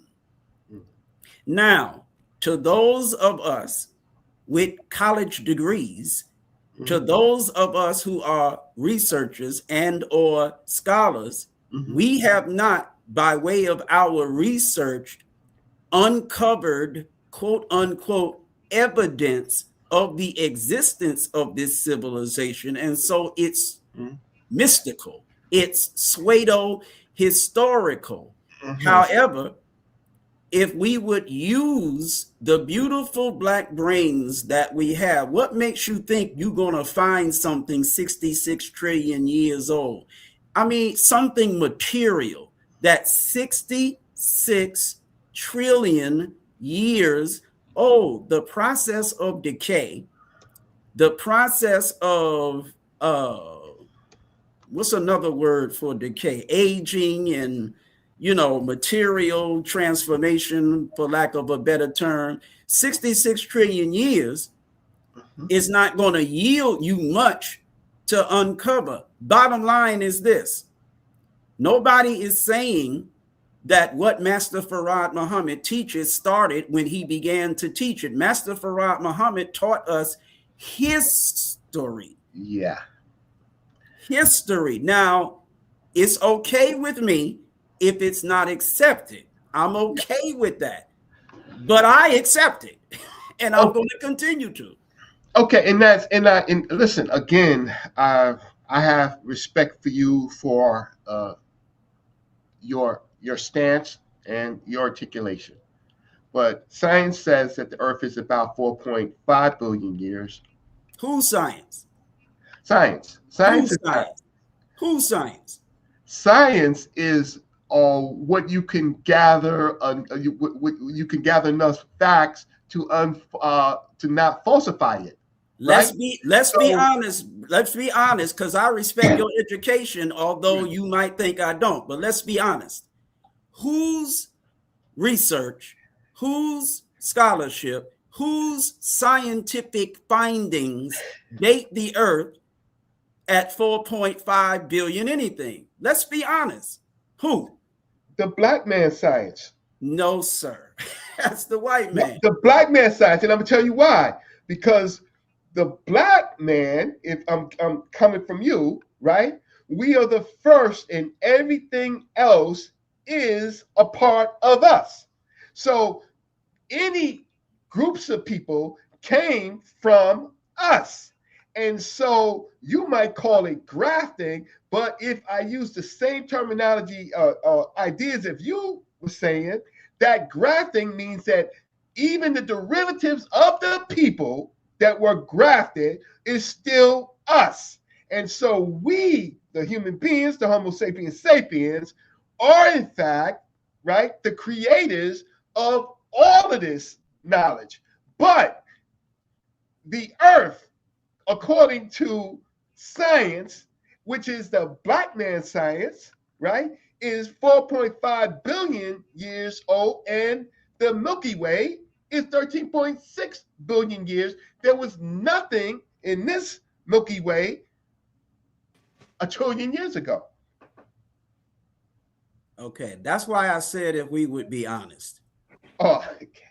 If we would be honest, I think we all know that it is the white man who came up with those figures before any black man started reciting them. I think we all know that.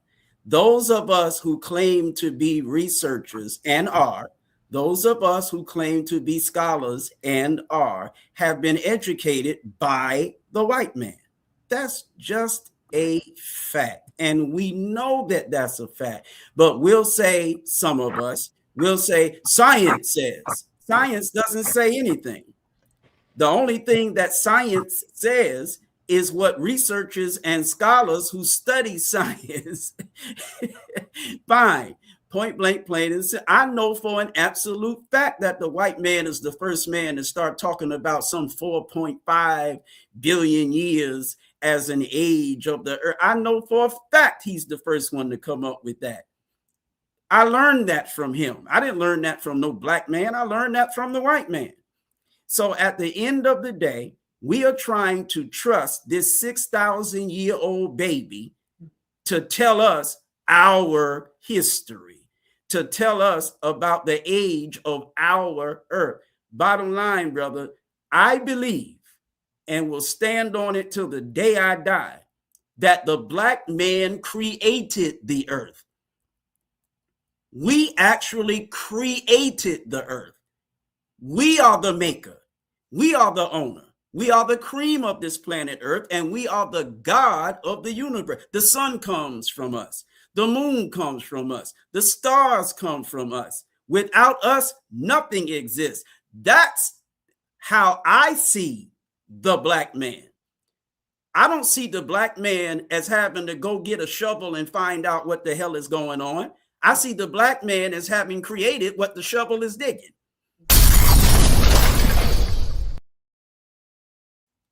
All right, let me move on. Yo, we got Revelation in the building. My little brother, what's going on, Revelation? I'm good. Assalamu alaikum to the guests. Walaikum salam. So tonight is kind of bittersweet for me because I love the guest. I love his energy. I know him. I know of him. But I also love not only the Honorable Elijah Muhammad, but the Minister Louis Farrakhan. And this is where I have a little issue with the guest, because I realize that he has a little issue with the Honorable Minister Louis Farrakhan, and I don't know why. So what I'm going to do is this. I'm not going to talk. I'm going to allow the person that I know the guest loves the most to speak on the minister. Just give me 1 minute, sir. Just let's do this. Let me know if you can hear him. Turn it up. Okay, hold on. Let me turn it up. That's not Elijah Muhammad right there. No, give me one. Yes, sir. This is the Honorable Elijah Muhammad. New York, one of the most greatest towns in our nation.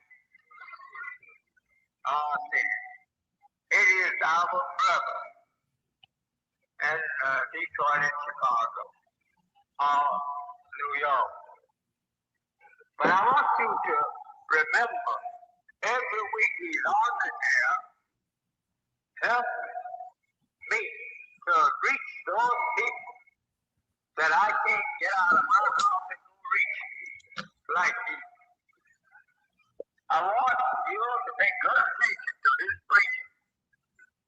This preaching is a bearing of witness to me and what God has given to me. This is one of the strongest national preachers that I have in the found. Thank nations. Hold on. Right. The bounds of North America. Everywhere you hear him, listen to him. Everywhere you see him, look at him. Everywhere he advised you to go, go. Everywhere he advised you to stay from. So we are thankful to Allah for this great helper of mine, Minister Farrakhan. Okay. Now, Yes, sir. to me, it's because he just said we're thankful to Allah for this great helper of mine, Honorable Minister Louis Farrakhan. I think my question to you, my brother, first would be, would the most honorable Elijah Muhammad be pleased with you by the way that you're speaking of who he just gave thanks to Allah for, which is the Honorable Minister Louis Farrakhan, sir? I don't think, but I know for an absolute fact that if he was displeased with me about anything, he would be displeased with me about not going on this nigga harder than I go on. That's what he would be displeased about, if anything. I mean, I'm trying to go on him as hard as I can, but I might not be going hard enough to please the most honorable Elijah Muhammad. Listen, in 1972, on the 30th of July, which is where you're taking that from, like in 43 years of being a Muslim, I needed to hear that again. I heard it in 1983 when I joined. I've been hearing it every year since I joined. What Minister Farrakhan was in 1972 deserves everything that the messenger said in 1972. What Minister Farrakhan is in 2026 doesn't deserve one single solitary bit of that. What the messenger said, and we all heard him say it, is that Minister Farrakhan's preaching is a bearing of witness to him and to what God revealed to him. Yes, sir. Since 1972, his preaching has ceased to be. It didn't cease in 1972. I'm saying since 1972, meaning in particular 3 years after 1972, Minister Louis Farrakhan's preaching stopped being a bearing of witness to the most honorable Elijah Muhammad. It also stopped being a bearing of witness to what God revealed to the most honorable Elijah Muhammad. Minister Louis Farrakhan, like Malcolm, flipped the script. He did that. He says he did that. And let me say, since I want to do what you did, forget about me. Let's use the man that I claim to represent. Let's use his words. Minister Louis Farrakhan himself said about the messenger speaking of him. He said that he gave a speech before a lot of people. It might have been the Randall's Island speech.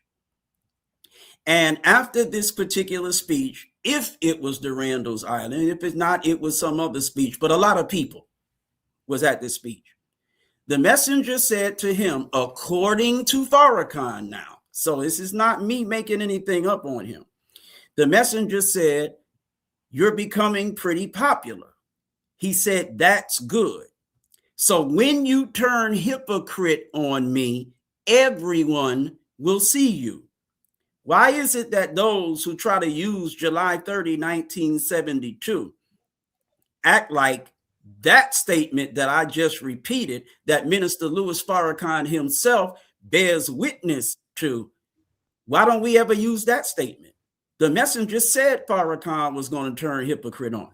And the messenger said when he did, he would be so popular, everyone would see him turn hypocrite on him. Minister Farrakhan has done more than enough for us to see that he has deviated from the life-giving teaching and program of the messenger, that he has flipped the script on the messenger, that he has denied the messenger and denied the Savior and the God of the messenger, that soundbite from 1972 on the 30th of July does not change that. If Minister Louis Farrakhan was the same man in 2026 as he was in 1972, there is no way I would say the things about him that I say now. No way. He was worthy of that then. I'm saying he has changed since then, and he has made such a radical change. He no longer deserves that from the messenger. Yes, sir. Yes, sir. I hear that. Are you able to give like any examples where he deviated from the teachings of the Most Honorable Elijah Muhammad? He let the white man in the movement. You say he let a white man in the movement, but isn't Farad Muhammad not a white man? Let the white man in the movement. No problem, but the image of Farad Muhammad, yeah, and we know that his father was black. No problem, no pushback there. But his image, most people would say that Farad Muhammad is a white man, which to me is not really a problem, because then it makes the nation of Islam look like it's not racist, seeing that, you know, we don't need a black leader and everything and not blah, blah. So we can show them that, look, our teachings come from someone that looks like a white man. That's what Ishmael Muhammad, the son of the Honorable Elijah Muhammad, he said that this Savior is there. He said, look at the Savior, look at how he looks. So now you know that we're not racist. But now you're saying that the Honorable Elijah Muhammad, the Honorable Minister Farrakhan, he brought a white man into the nation. So you want to elaborate on that? Because I'm not really sure what you're talking about, if it's okay. Yes. I'm not talking about a white man. Like I said he let the white man in the movement. And Master Farad Muhammad is not a white man. Master Farad Muhammad is a half original man. His mother is a white woman, but his father's a black man. I mean, that's what the messenger said. You don't have to accept it. I'm not talking to you. I'm talking to my good brother up the top there. That's what the messenger said. I accept what the messenger said. You don't have to. And I just don't give the first damn. Master Farad Muhammad's father, black. Master Farad Muhammad's mother, white. And he was made for the specific purpose of saving us from our captors here in the hells of North. His father chose a white woman to make his black son look like a white man. That's what Elijah Muhammad teaches. I accept it. You don't have to. It is what it is. Now, let me say this. As far as Ishmael and what he says, I couldn't care less what Ishmael says. Number one, Ishmael is not the son of the most honorable Elijah Muhammad. That's a damn lie.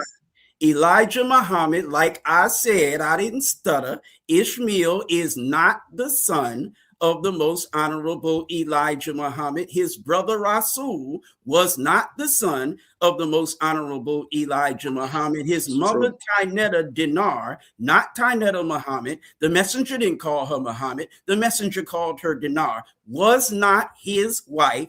The messenger had 6 sons and 2 daughters by Clara Muhammad, and only 6 sons and 2 daughters by one woman, Clara Muhammad. The idea that he had more than one wife, or that he had several side pieces and made children with them, is a damn lie. Okay, so Malcolm X and Ward-Dean Muhammad lied on his father? Say that again? Ward-Dean Muhammad. The Ward-Dean Muhammad, the son of Elijah Muhammad, that actually told Malcolm X about what you're saying didn't happen, which is he having more than one wife, or not only Clara Muhammad. You're saying all of this is fabrication? Oh, it's absolute fabrication. All right. Okay. Thank you so much, sir. And Ramadan Mubarak to you, my brother. And Salaam alaikum again. Yes, sir. And wa alaikum salam, brother. All right. Let me go to Ashay. You got your hand up, Ashay. Let's go. Real quick, I got other people. No, just real quick, because I hear he kept saying, like, you know, it was Farrakhan who allowed the white man. Brother, is there or is there not a procedure for the white man to join the movement? And there's always been a procedure. What is the procedure for the white man to join the Nation of Islam? There is no procedure for the white man to join the Nation of Islam, and there never was. Give me 2 seconds. I'll be. I say crazy. All right. Rebel Rockstar in the building. What up, bro? Yeah. Give thanks. Blessed, blessed to the brother Eric. Greetings to your brother. Greetings to everybody on the panel. You don't know, bless up to Sa. And bless up to the people them in the audience listening same way. Eric, bless up to you again. But when I really check it out, you deep entangled in your faith, and to have a scientific or to have a historic conversation with you technically wouldn't get us anywhere. Us in the audience, us on the panel, because you stand in what you stand. So I think the dialogue we having isn't going anywhere, because, you know, when you talk about Yakub and all these people, we get to find out that things like that historically does not stand, but you will stand in it. But where I want to take you is the fact that you said Farad Muhammad is the King of Kings, the Lord of Lords, and so forth, the title you have given him. In Rastafari, we say Emperor Selassie is the same thing. In Christianity, they say Jesus, the Son of God, is the same, they carry the same title. And in places like Sudan, Mali, and so forth, they carry that title too. In Iran, the Emperor of Iran carry that title. So who really is the King of Kings and the Lord of Lords? Now, I'm not talking from just a Islamic point of view, but I'm talking historical, because everybody's claiming the same thing you're saying Farad Muhammad is. I will use the saying in the white man's society that beauty is in the eyes of the beholder. And what I mean by that is, when it comes to who is the person, the individual that you are asking about, who is that? That's in the eyes of the beholder. Like you said, to a Rasta is Haile Selassie. To somebody else, it's somebody else. To the members of the Nation of Islam, it's Master Farad Muhammad.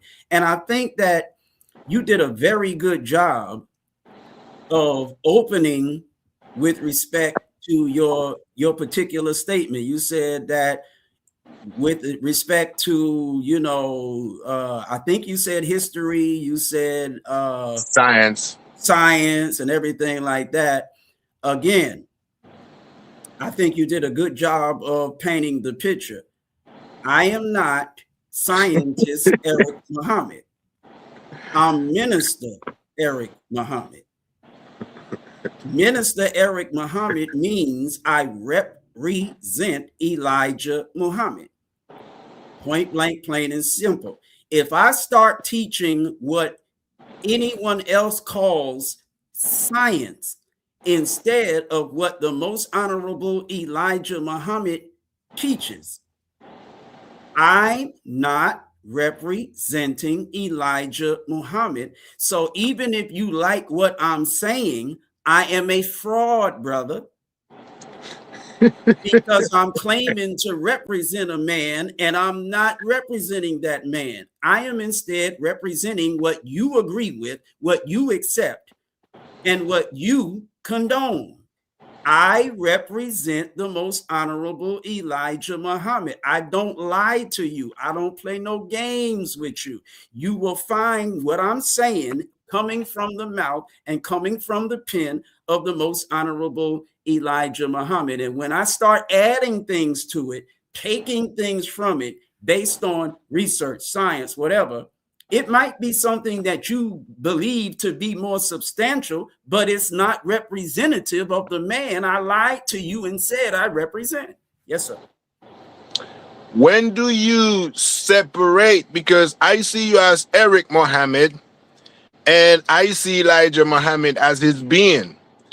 And I know you can represent him to some degree, but when do you separate your humanity from his humanity and kind of operate in your own energy, your own understanding, your own approach to things, rather than just being kind of like, I would say, a puppet, a robot? If you want to put it in context, that's not what you are. But if you're operating in that mode, Like, when do you separate yourself and be like, okay, everything that Elijah Muhammad said was not directly in line?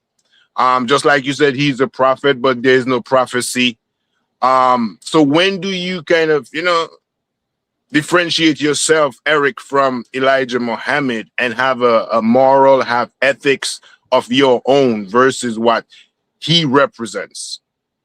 When I stop representing the most honorable Elijah Muhammad, or when I stop claiming to represent the most honorable Elijah Muhammad, who I do not represent as a prophet, because he wasn't a prophet. He isn't a prophet. Messenger, not prophet. There's nothing left to prophesy. We're in the age of fulfillment. We're no longer in the age of prophecy. There's nothing left to prophesy. You and I, even with this conversation right now, are fulfilling what the prophets predicted. You are more advanced than any of our people have ever been in the annals of Black history, because you are a child of fulfillment. I am a child of fulfillment. We are produced by the age of fulfillment, not by the age of prophecy. And that puts us way ahead. Whether you accept Elijah Muhammad or not, you are still way ahead of those who followed the prophets. All right. I say you back. No, son. So no, it wasn't. I asked my grandfather, like I said, he was a minister in the nation. It was about, no, not them being able to join. They were actually able to learn the teaching. They was able actually to learn the teachings publicly. They was allowed in the public to learn the teachings and sit amongst and learn the teachings. So that was the statement. So I do take the statement back. Yes, the statement is not that they were allowed to be official members, but they were allowed to hear and publicly listen to the teachers. I would like to meet and know your grandfather. I mean, it has nothing to do with anything you're saying, but your grandfather, having been a minister in the Nation of Islam, is someone I would like to meet and know. Oh yeah, we can arrange that. Praise be to Allah for the most honorable Elijah Muhammad. All right, Eric Muhammad. Are you against science? No. Wasn't the honorable Elijah Muhammad dealing with science? Yes. Oh, okay. Because I got I don't know, I probably was wrong, but I was getting the wrong mix from you. Like, you was not with science. When somebody come up with science, you always say, I'm Eric Muhammad. I'm not Eric the scientist, Because when you look at the nation of gods and earth, they would tell you, yeah, we scientists. We have no degree in any field of science. Yeah. Well, we something else. Right. Okay, let me go on over to where you at? Let me see. God Energy, what up, brother? Unmute yourself. Peace, y'all. Peace. Peace to you, Minister Eric. The science is something that's interesting to get into. I wanted to know if you could elaborate on the science behind the grafting aspect, because the science has come out on the divergence of different populations. You know what I mean? And these people that are brown and white, and the science doesn't quite support a grafting event. So I wanted to know if you could elaborate on that. And then I have one more question. Yes, sir. Whose science would be my response? Whose science has come out with an explanation that doesn't support the grafting? Not our science, their science. And they have an agenda to hide the grafting process. They don't want us to know how they came about. The bottom line is, I can promise you, brother, that there is no science, ours or theirs, that bears witness that the white man came about by any other process than grafting from the original black man. It just didn't happen any other way, because it's not biologically or scientifically possible for it to happen any other way. You don't get a cracker from a nigger by nothing else but grafting. It just doesn't happen. We don't produce a white man from ourselves as a black man by any other way than selective breeding, which is grafting. Your next question. Oh, thank you for clearing that up. And it is a breeding process that involves a cousin species like Neanderthals and Denisovan. That this interbreeding process causes different facial morphologies, and then you get different populations that are still brown and black skin, and then they start to lose pigment. So once you have a specific facial morphology and it depigments, then it gives you these different populations. So breeding is a part of it. I'm glad you clarified what you meant by grafting, because maybe some people have a mystical kind Yes. of a vague Yes. idea of what grafting means. You know what I mean? So thank you Yes, for sir. clarifying that you are implying some sort of breeding process, which does root the conversation in something a little more scientifically grounded. With your name being Minister Eric Muhammad, and I heard the Honorable Elijah Muhammad mentioned, and also Farad Muhammad mentioned.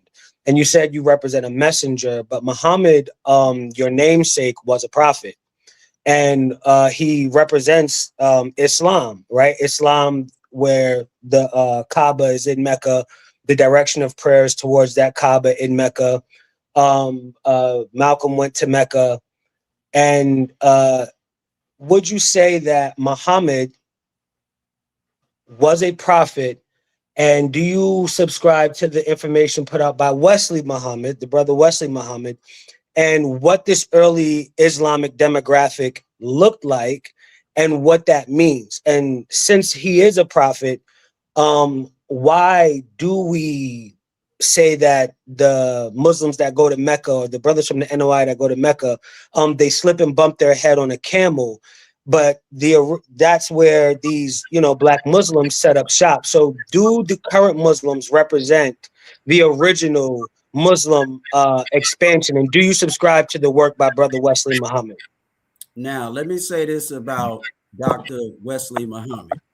Dr. Wesley Muhammad is a scholar. He actually went to school and he actually earned his degrees. His scholarship, I respect. So that's what I can tell you about Dr. Wesley. If he starts talking about research, I respect that. If he starts talking about scholarship, I respect. He actually went to school and got degrees. Now, us Google ghetto scholars, get out my face. I'm not interested. You ain't been to school. You ain't got no degrees. Leave me the hell alone with this research and scholarship crap. Go to school and get a damn degree. Spend the $100,000 or more $1,000 that Dr. Wesley spent. Spend the time and develop the academic discipline that Dr. Wesley developed and earn what Dr. Wesley earned. But don't try to put yourself in the same category. And I'm not talking to you personally. I promise you I'm not. But don't try to put yourself in Dr. Wesley's category when you don't belong there. Dr. Reggie been to school. He got degrees. I respect that.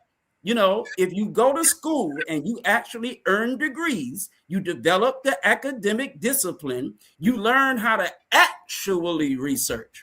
Not sitting somewhere on Google, you go to damn libraries and actually find things. You earn your degrees, honestly. You're a scholar, I respect that. Your ability to research, I respect that. So that's my position on Dr. Wesley. Now, when it comes to Prophet Muhammad of 1400 years ago, the most honorable Elijah Muhammad teaches us that if we are going to be successful, we must know the time. One of the greatest problems that we have is that those of us who are African-centered, those of us who are Orthodox Muslims, those of us who are Christians, those of us who are Hebrew, who are Jewish, who are whatever, we don't know the time. And so we are talking in 2026 as if it was 1026. We are living in the time of the end of the Caucasian world. What we teach in the Nation of Islam was not supposed to be taught prior to 1914. It wasn't time for that. When Prophet Muhammad was teaching Islam, it was not time for him to be teaching what we are teaching today, because the white man still had 1,400 more years to rule. His time ended in 1914. So whatever Prophet Muhammad taught was the right thing to teach for that time, but it's the wrong thing to teach for this time. The white man was given power to rule for 6,000 years, and Prophet Muhammad's prophethood was part of that 6,000 years. Elijah Muhammad's messengership is not part of that 6,000 years. And so he is not supposed to be teaching in 1931 what Prophet Muhammad was teaching in 131, if he was, because he born in 570. I think he started in 632, got his first revelation. But I'm just saying, let's say 641 then. Master Farad Muhammad and his messenger, the most honorable Elijah Muhammad, were not supposed to be teaching in 1931 what Prophet Muhammad was teaching in 641. It is our time now. It is time for the black man to take back rulership of the planet Earth. And we can't take it back, and we can't build on it what we are going to build on it with old world knowledge and wisdom. We need a wisdom that is specifically tailored for the new civilization that is going to be built by Black Muslims and only Black Muslims. And anybody that's not a Black Muslim will be ruled by Black Muslims. That's just what it is. And so the teaching of the most honorable Elijah Muhammad is designed for the black man in Islam to rule this earth again, as we once ruled before there was ever any such thing as a white man. Like the video, thumb up the video. All right, man, I got to get this brother up in here, Kevin. Minister Kevin Ali. Introduce yourself to the brother, to the people, to the family, my brother. Can you hear me okay? Yes, I can hear you. Yes, thank you for having me on the program. I just wanted to, I'm from Charlotte, North Carolina. I've been a registered follower of the Honorable Elijah Muhammad and a Muslim for almost 40 years. And I work very closely with my brother, Minister Eric Muhammad. And I just wanted to add some to the discussion a little bit. We have a saying in the Nation of Islam that Islam can be proven at no limit of time. So in other words, what was taught in 1930 or 40 by Messenger Elijah Muhammad, there was not a whole lot of proof of it then. It had to be accepted at face value. And everything is not going to come with documentation and proof from a library or from a scientific journal. Otherwise, it wouldn't be God knowledge. I'm going to go with two items that have shown recent proof. Minister Muhammad touched on one about the deportation of the moon. And the brother also brought up, I think the brother Ashe, about the mother plane or mother wheel or mother ship. I mean, I don't care what you call it. In 1930, people didn't see it much. There is a documentary, and I don't offer this because they're Caucasian people and white people, but I know that our people respect the white man's knowledge. There's a documentary that is out now called The Age of Disclosure, where senators are interviewed, military scientists, Pentagon officials, generals, fighter pilots are actually interviewed. It's almost a 2-hour documentary where they are talking about that these planes, they call them UAPs or UFOs, are in fact real, that they have actually seen and viewed them. I urge everyone to go and look at that documentary. I believe it is on Amazon Prime right now. This is not definitive proof, but this is evidence that these crafts that were described by Messenger Elijah Muhammad are in fact hovering over major military installations. The other proof was about the deportation of the moon, and the teaching is that wise scientists use TNT or dynamite that was 30% more powerful than today's dynamite. Well, when Neil Armstrong and the other astronauts landed on the moon, and I went to high school with a very large contingent of very influential white people. My high school classmate is the manager of the entire NASA.gov website. And on that website, you can look it up and you will find that the astronauts said that the moon rocks they collected and the dust that was all over their suits when they got off of the moon landing smelled like spent gunpowder. Now, for anyone to say that this is not some verification of what Messenger Elijah Muhammad taught, then you just have a problem with what Messenger Elijah Muhammad taught. But Islam is being verified at no limited time, and I'll yield my time back. And thank you, brother, for allowing me into the discussion. And I thank my brother, Minister Eric Muhammad, for defending the Messenger's teachings so well. Well, I don't want to let Minister Kevin get away with not mentioning the fact that he recruited me to the followers of the Most Honorable Elijah Muhammad and trained me in the ministry. Yes, he did. He did it. All right. Okay. Hey, before you leave, Minister Kevin, were you a member of the Nation of Islam under Minister Farrakhan at first? Yes, just like Minister Muhammad. I met somebody. I actually formally got on forms, wrote my letter under the Final Call Incorporated, led by Minister Louis Farrakhan. I met one of the Messenger's ministers in 1988, approximately. I got on forms under Louis Farrakhan in 1991 when I actually got on forms. And I actually started the temple in Montgomery, Alabama, me and another brother, by selling Final Call newspapers on the corner of Fairview and Rosa Parks. I stayed around that organization until approximately late spring, early summer of 1995. And my mentor had warned me. He said, Minister Farrakhan has an ego. If you want to get some more information about the Messenger's teaching, go check him out. It seems he's staying closer to what the boss taught. But if he adds himself into the teachings, run from him.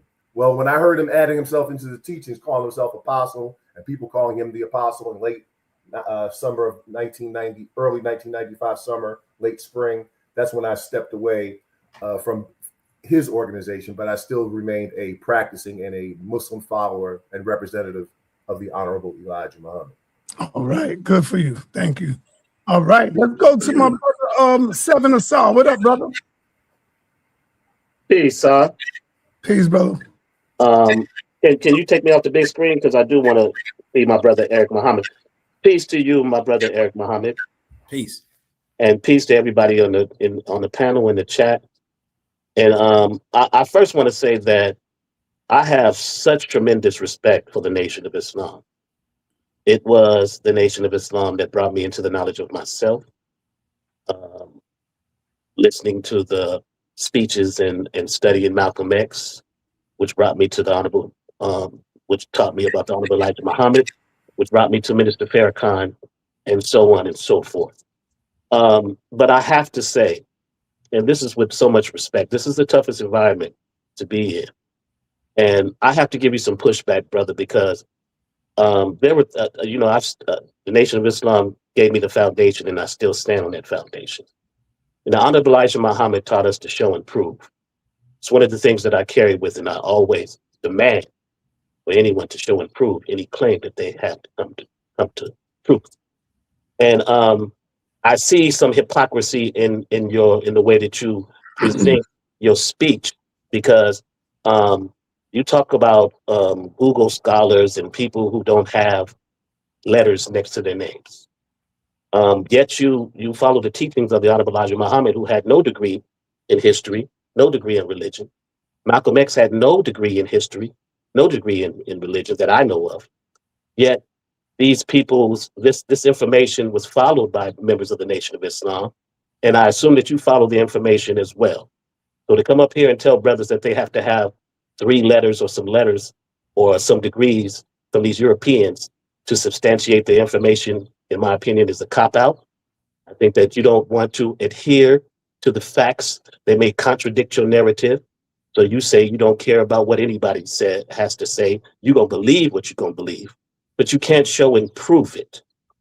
And I would like for you to take to stand on what the Honorable Elijah Muhammad taught, in which in showing and proving what you claim. You don't from what I've heard, you don't want to show and prove. You want to talk, and I think that's going to fall into deaf ears for anyone who may want to join your regime, who has been taught to show and prove. That's point number one. Point number two is this.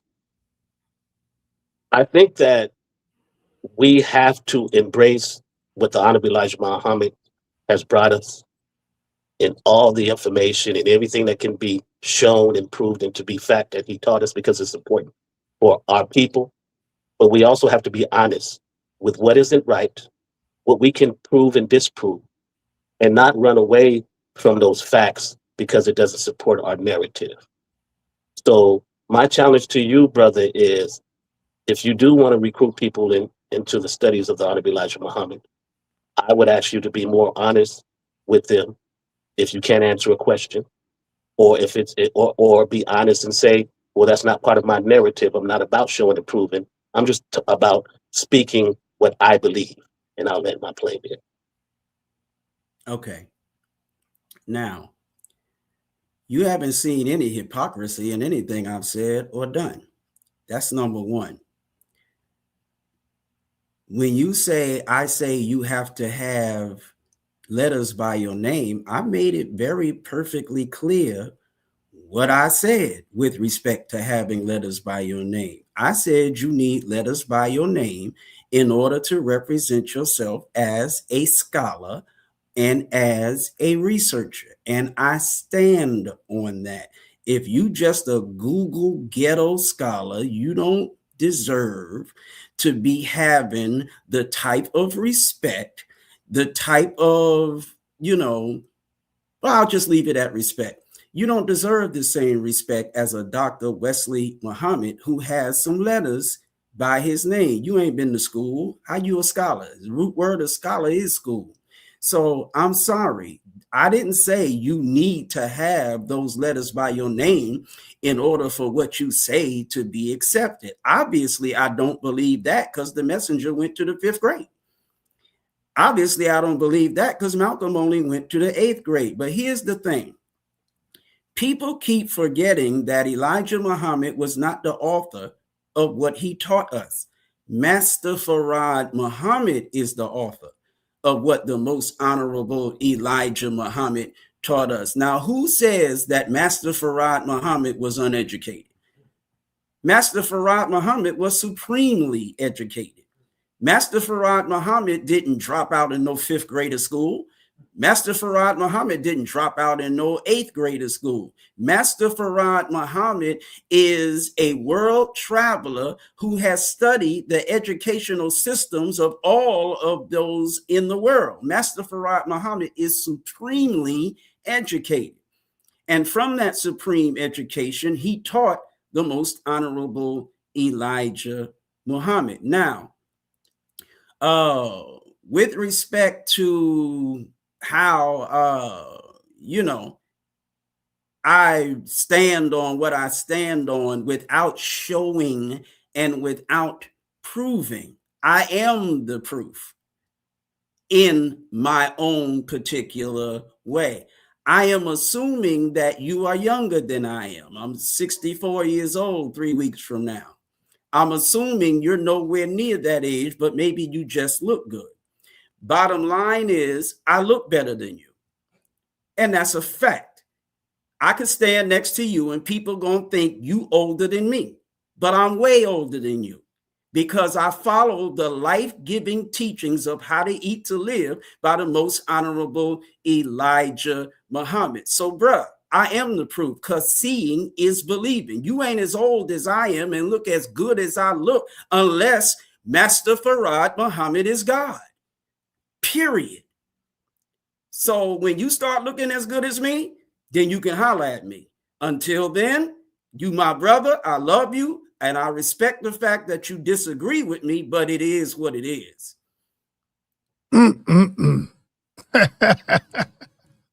Damn. Oh, can I respond? May I respond? Nah. This ain't gonna be no back and forth, brother. This ain't gonna be the back and forth thing. Let me get my man 50 grand up in here. Suntan. What's up, Suntan?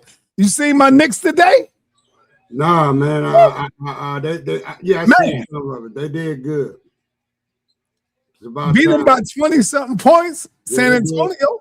Yeah, they did them bad, man. Like it's every given Sunday, man. You know. All right, I see you over there shaking your head as Minister Eric talk, brother. What's the grievance, man? My grievance is this, and peace to you, Minister Eric. I always appreciate you, and I, like how you carry yourself and everything of that nature. And I just don't boast up no guy, because that ain't what I do. But here's what I tell you. It is a lot of self-trained people who self-educated and been educated. So history tells you that.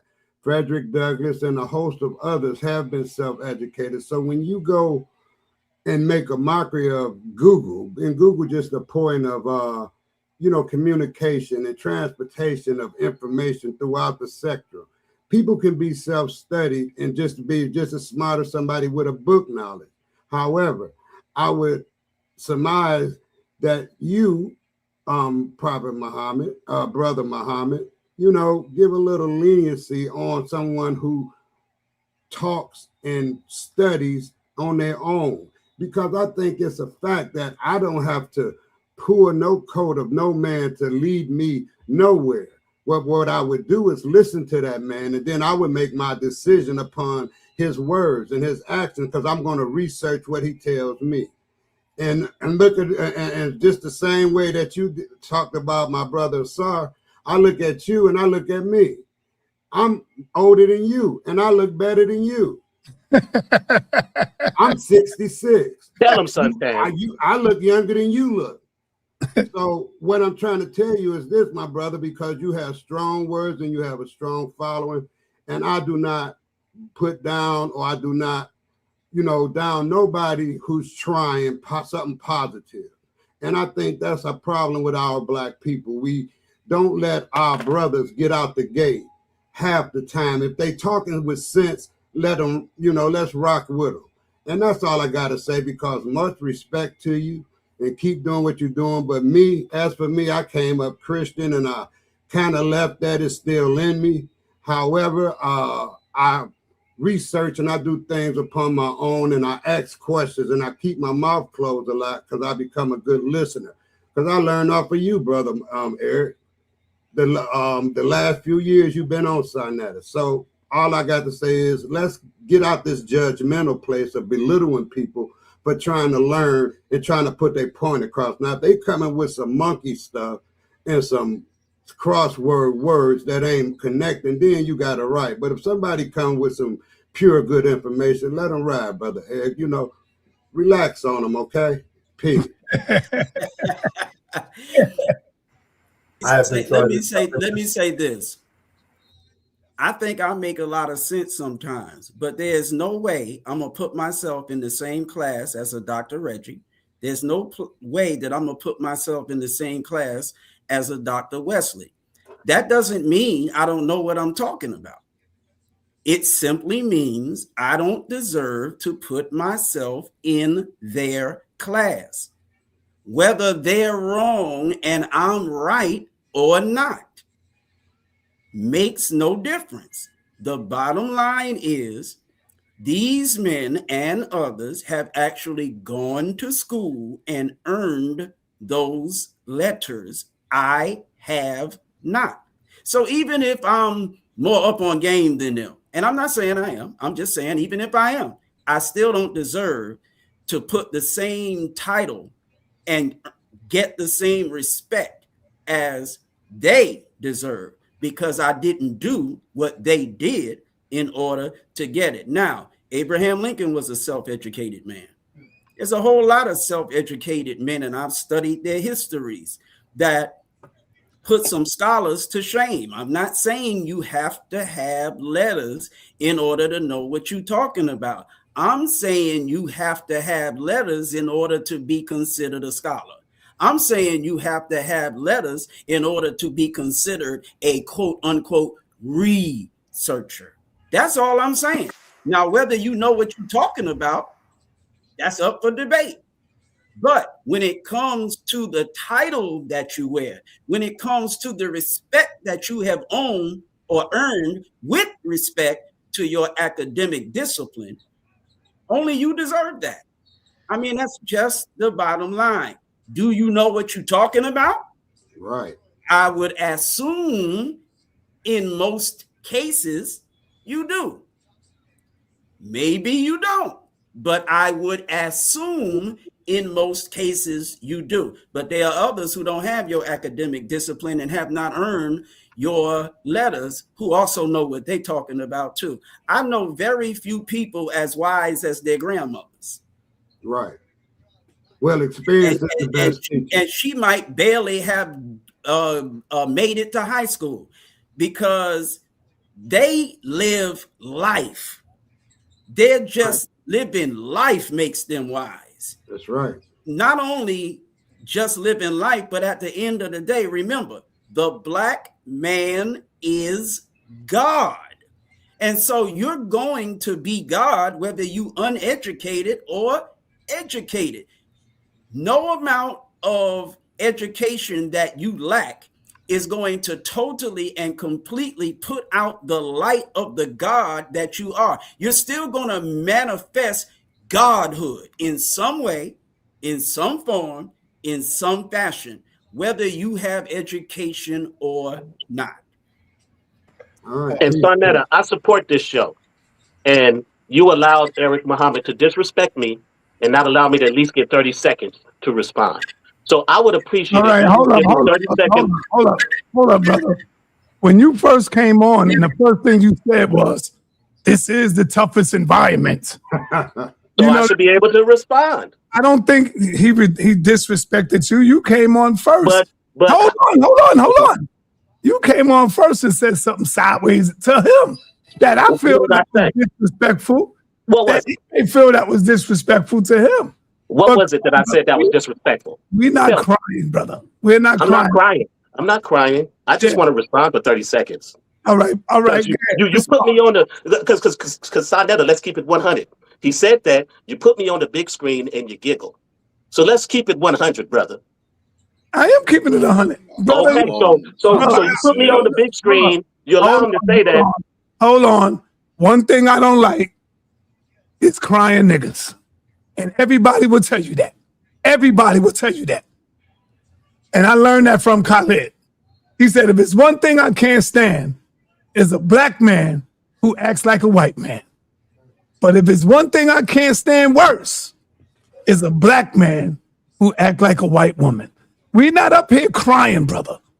You said when you first came on, this is the toughest environment. So I'm thinking you ready for the tough talk. You know what I'm saying? Why are you protecting Eric Muhammad then? You protecting him. I'm not protecting no Eric. You are. You are. I just don't want the back and forth going crazy. 130 seconds and I won't say another thing at all. I'm going to pass you the mic, brother. Go ahead. Thank you. Go ahead, brother. And then you called me a white woman and a crying black man, but I'll let that go. Brother sa.neter. I didn't call you a white woman. I just told you, I quoted Khalid. Okay. I didn't call you a white woman. Okay. All right, brother. Just want to say to brother Eric Muhammad, you have the right to have your opinion. You can even feel you look better than me. But lookership isn't proof, right?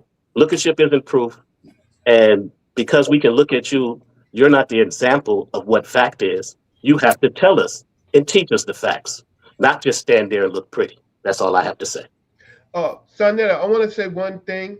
I already know what you're going to say, Reggie. No, you don't need to say it. You don't need to say it. Let me slide. Let me slide. You don't know what I'm saying. Yo, hold on. Go ahead, Reggie. Mr. Eric Muhammad, Dr. sa.neter gave me the name Dr. Reggie. However, I am a scholar. I do have credentials, so I don't want you to be misled. But the other part of what I want to say is that when we have guests, these are organizational guests. They represent organizations. They are front line. They put their lives on the line. They're not Google people. They're not, they are who they are every day in their community, right? there's a difference between when we have organizational people, right, who actually do the work, whether we agree or disagree with them, right? Their organization spans at least 80, 90 years, right? And they have been the front line of many of the, a lot of the progress. Hey, hold up for 1 minute, Dr. Reggie. I have to apologize to you for this, but I got to bring this brother on, and I'm going to bring you on right after he finishes. I'm sorry, Reggie, but I can't. I speak of none other than the Honorable Melchizedek, Supreme God Allah. What up, Melchizedek? Man, but I'm fine, brother. Hey, I just did one a week ago on Obama TV. That's the most honorable Elijah Muhammad. I got your little brother here, Eric Muhammad. From Atlanta, Georgia? Yes, sir. He's right here. He can hear you. Salam alaikum. Man, salam alaikum, brother. Salam alaikum, brother Eric. Dude, hey, Eric and I is on it. Yeah, Eric and I is on the same page. The same page. Cause we bear with us. We don't hold back. We let it be known.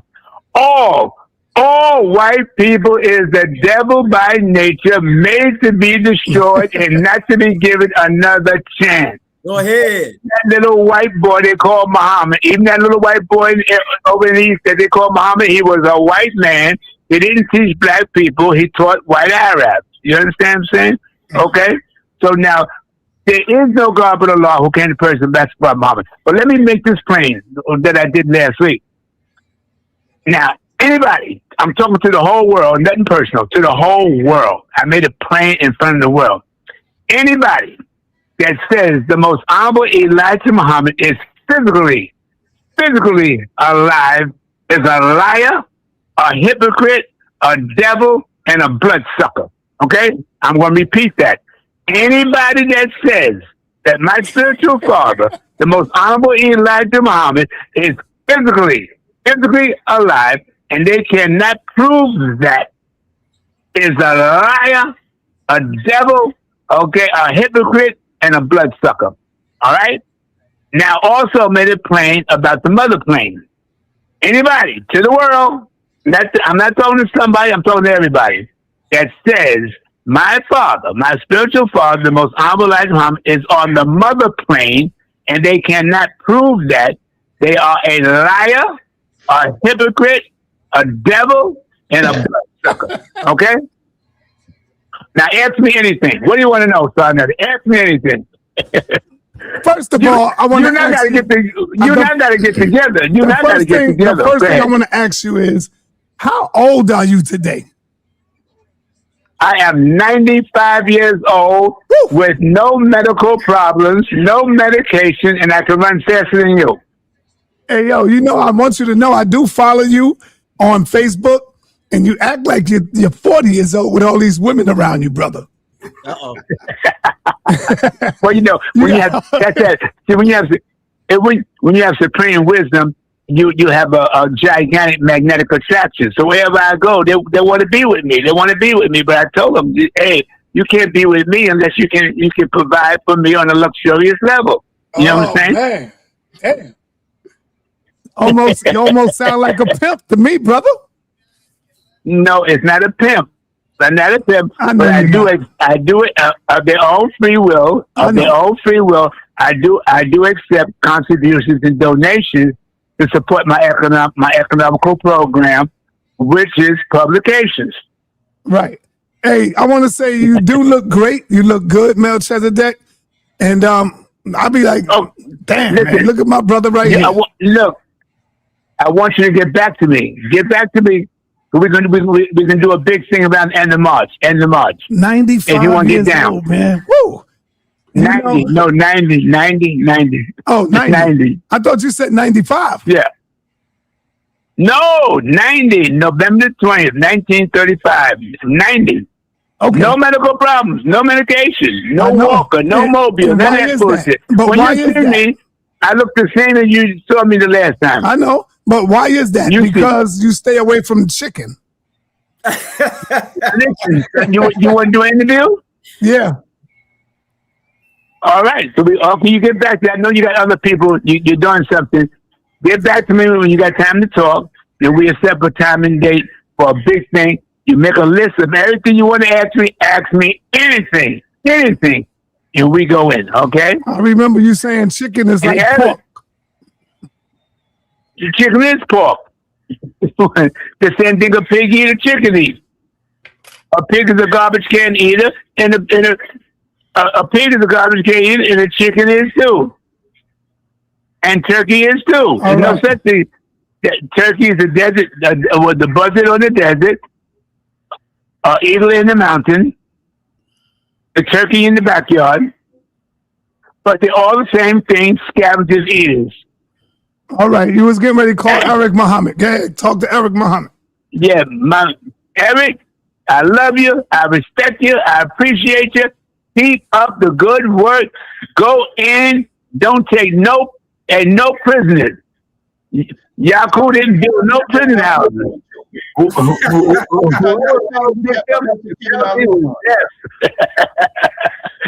Hey, hold up, Mel. I got your brother, Dr. Reggie, here too, man.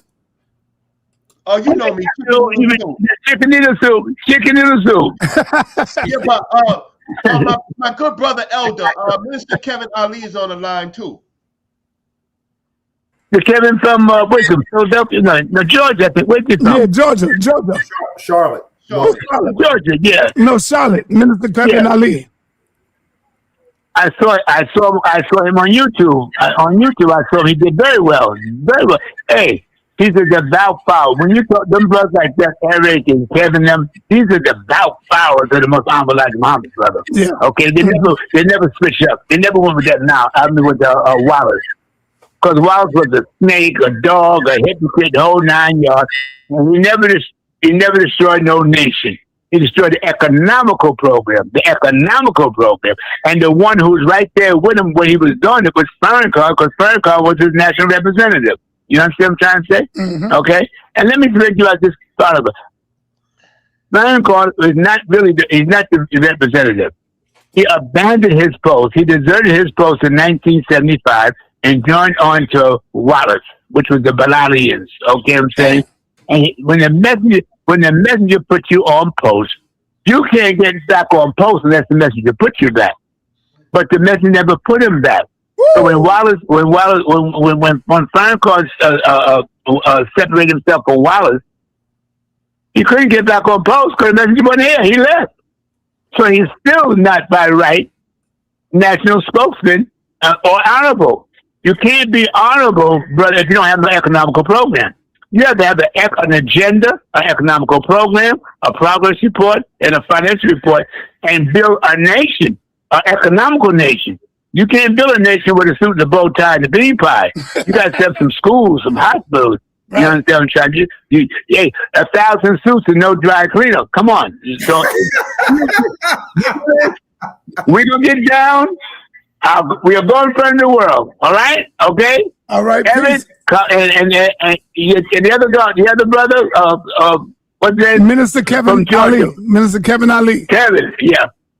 Kevin Ali, Brother Eric, keep up the good work. It's forward ever, backward never. Don't stop until you get on top. Always do your best. And Master W.D. Farad Muhammad, God in person, will do the rest.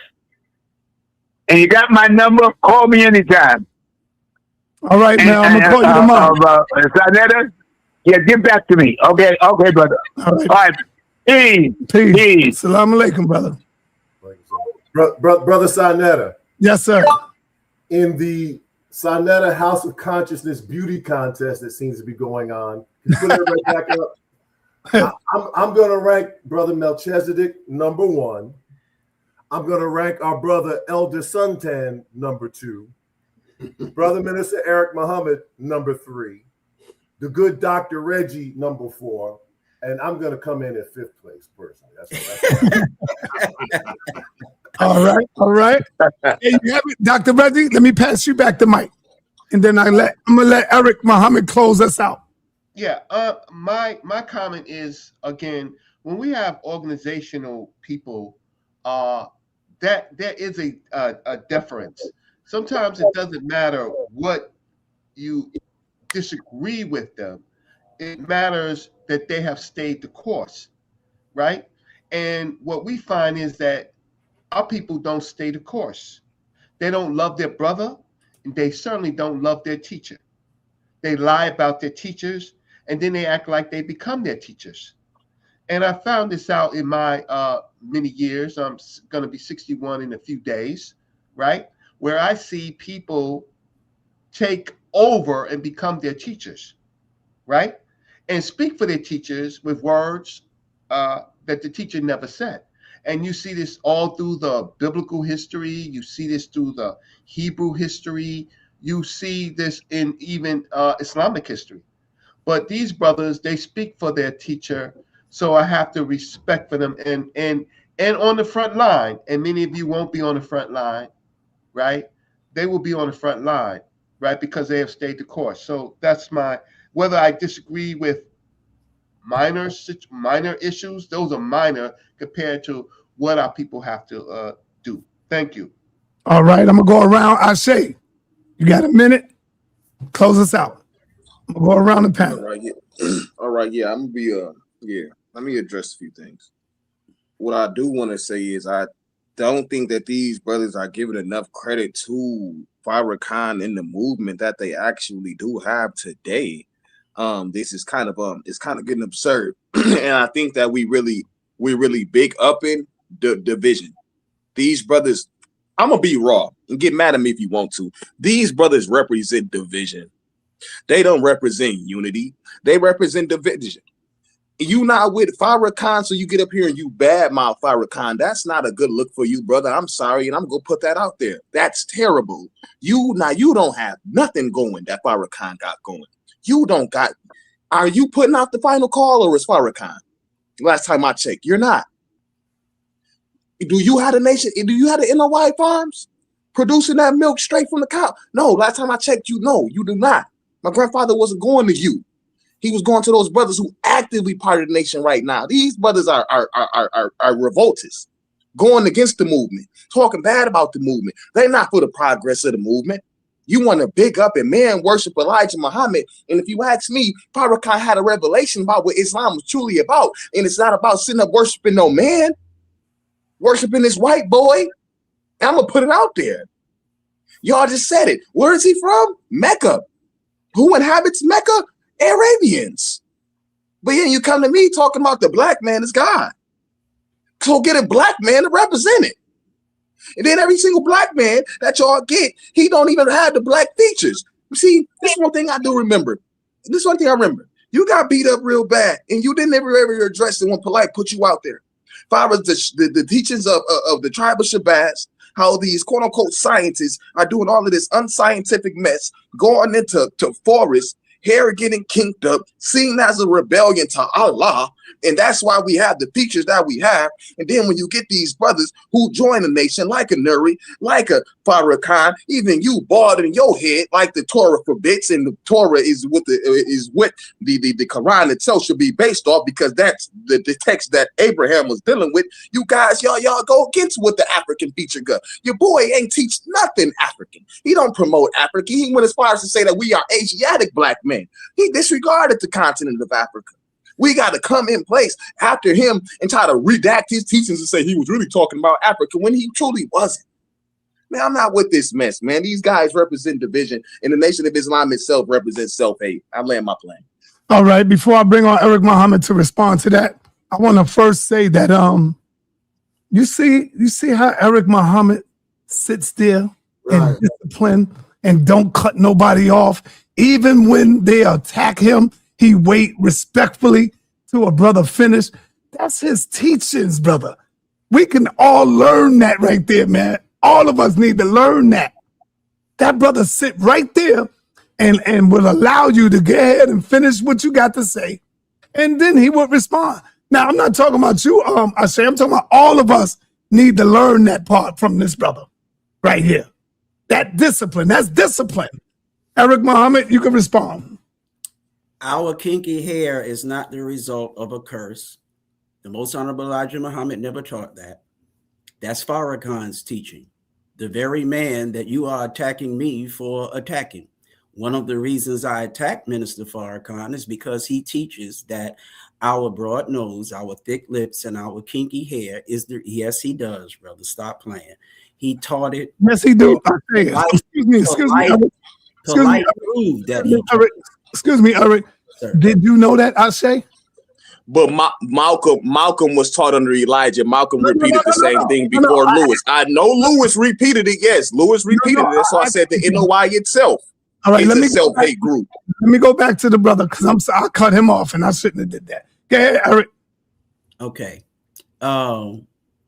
What Polite said that Malcolm said is not what Malcolm said. If you listen to that particular lecture, Malcolm did not, absolutely did not, and you can go and listen for yourself. He absolutely did not teach that our hair and our Africoid features were the result of any curse. He didn't say that. Polite misrepresented what Malcolm said. Malcolm didn't say that then, so you don't have any proof that that was being taught before Minister Louis Farrakhan because Malcolm didn't teach that. Now, our broad nose, thick lips, kinky hair is nothing to be ashamed of. It's not the result of a curse. We are the mightiest. We are the wisest. We are the best. And our kinky hair, the messenger said we should be proud of it because it's the hair of the next ruler. Period. I have absolutely no problem whatsoever with any of my Africoid features.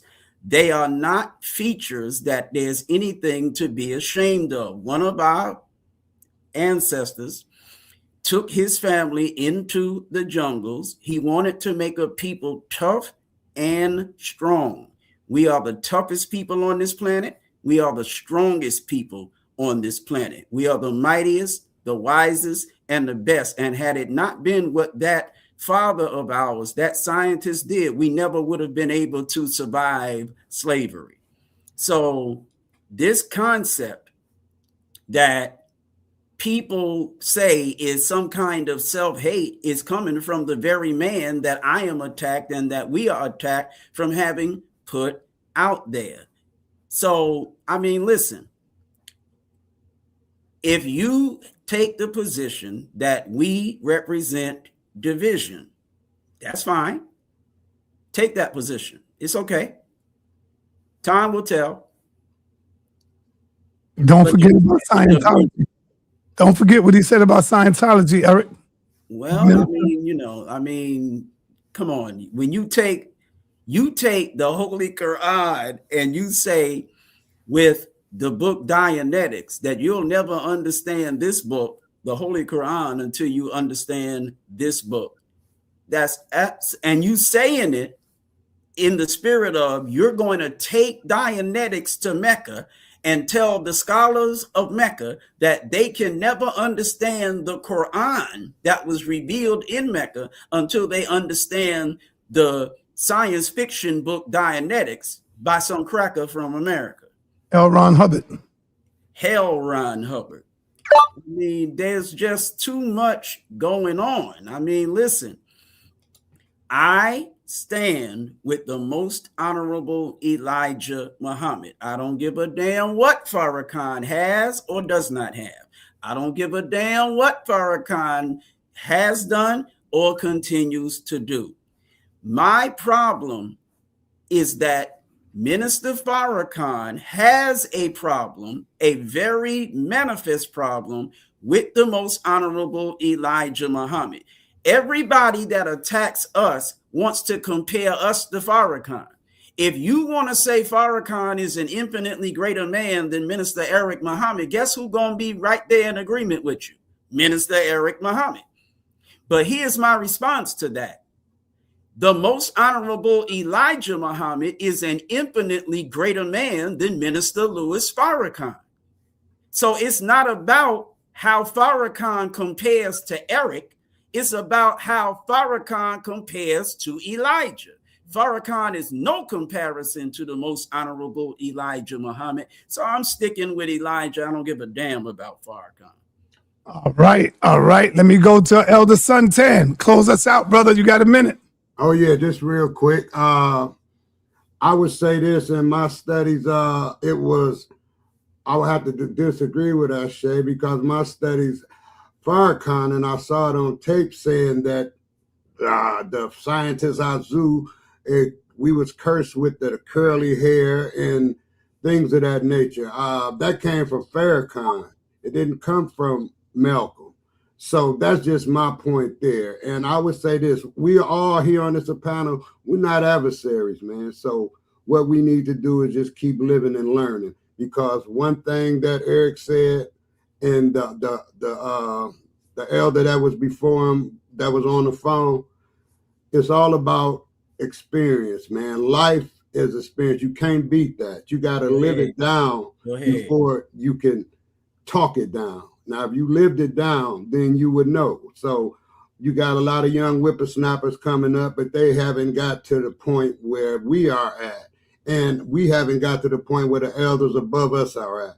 So in my closing, I would say it's more humble to be quiet and be a great listener.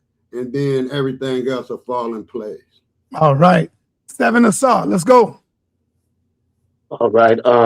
What I want to say first, 7 assault. Can you hear me? You're my brother, and I love you, man. I'm you sorry. know you're my brother, and I love you too, brother. I disrespected you. You my brother, man. No problem, brother. And I love everybody that's on this panel. I do want to say to my brother, I say, and echoes with everybody else. I've studied that video. I remember that debate, and Malcolm X never used the word curse, but Minister Farrakhan did use the word curse. Right. And speaking on the story of the 12 scientists, and that one scientist wanted to take us to another part of Africa. But I also want to say that I agree with him on this. I don't follow any man. I'm not indifferent to any man. I only follow and only go with the truth, with the facts. And it doesn't matter if it's the president of the United States or literal Jesus in front of me. If they're not speaking facts or truth, or I can't be indifferent with them because they may look good or they may sound good or whatever, because there are a lot of people who are healthy as I don't know what, but dumb as a bag of rocks and ignorant to a lot of the facts. So I would say that let us speak and have faith and know the truth and not worship a man who may be speaking the truth. I'll yield the rest of my time. All right. Hey, Rakufu and Brother Sekou, y'all came in late and we closing out, brother. Okay. All right. God Energy, close us out. So we can ask a question? I just want to close out. So no questions, Sekou. We closing out. You can close out, Sekou. Okay, cool. Yeah, I just wanted to say peace to the brothers. Thank you for all the years of commitment to the cause, to the community. At the end of the day, we know y'all still for Black people.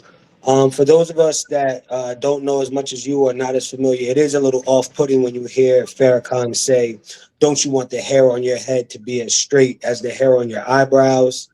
Statements like that don't look good, especially as well when you combine the fact that you do have Farad Muhammad, who is revered as God and called master by the Black community, and he obviously looks like a white man. So there is a lot of things that we're curious about that we need more understanding on.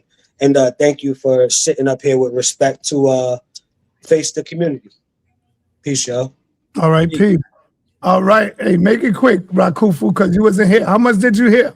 I heard a lot, and especially the last part I wanted to big Well, up. just close out for us. Okay, I want to big up Ashay for his statement. You was 100% right. Ashay, I've been studying over 30 years the nation. They always thought that we came from Asia and we went down into Africa. Even the brother said that right now. As far as the curse, I'm not going to go if they say that or not, but they're absolutely 101% wrong about coming from Asia. They know it, we know it, the world knows it, yet they promote that. Think about that, everybody listening. Peace. All right. All right, brother. Sekou.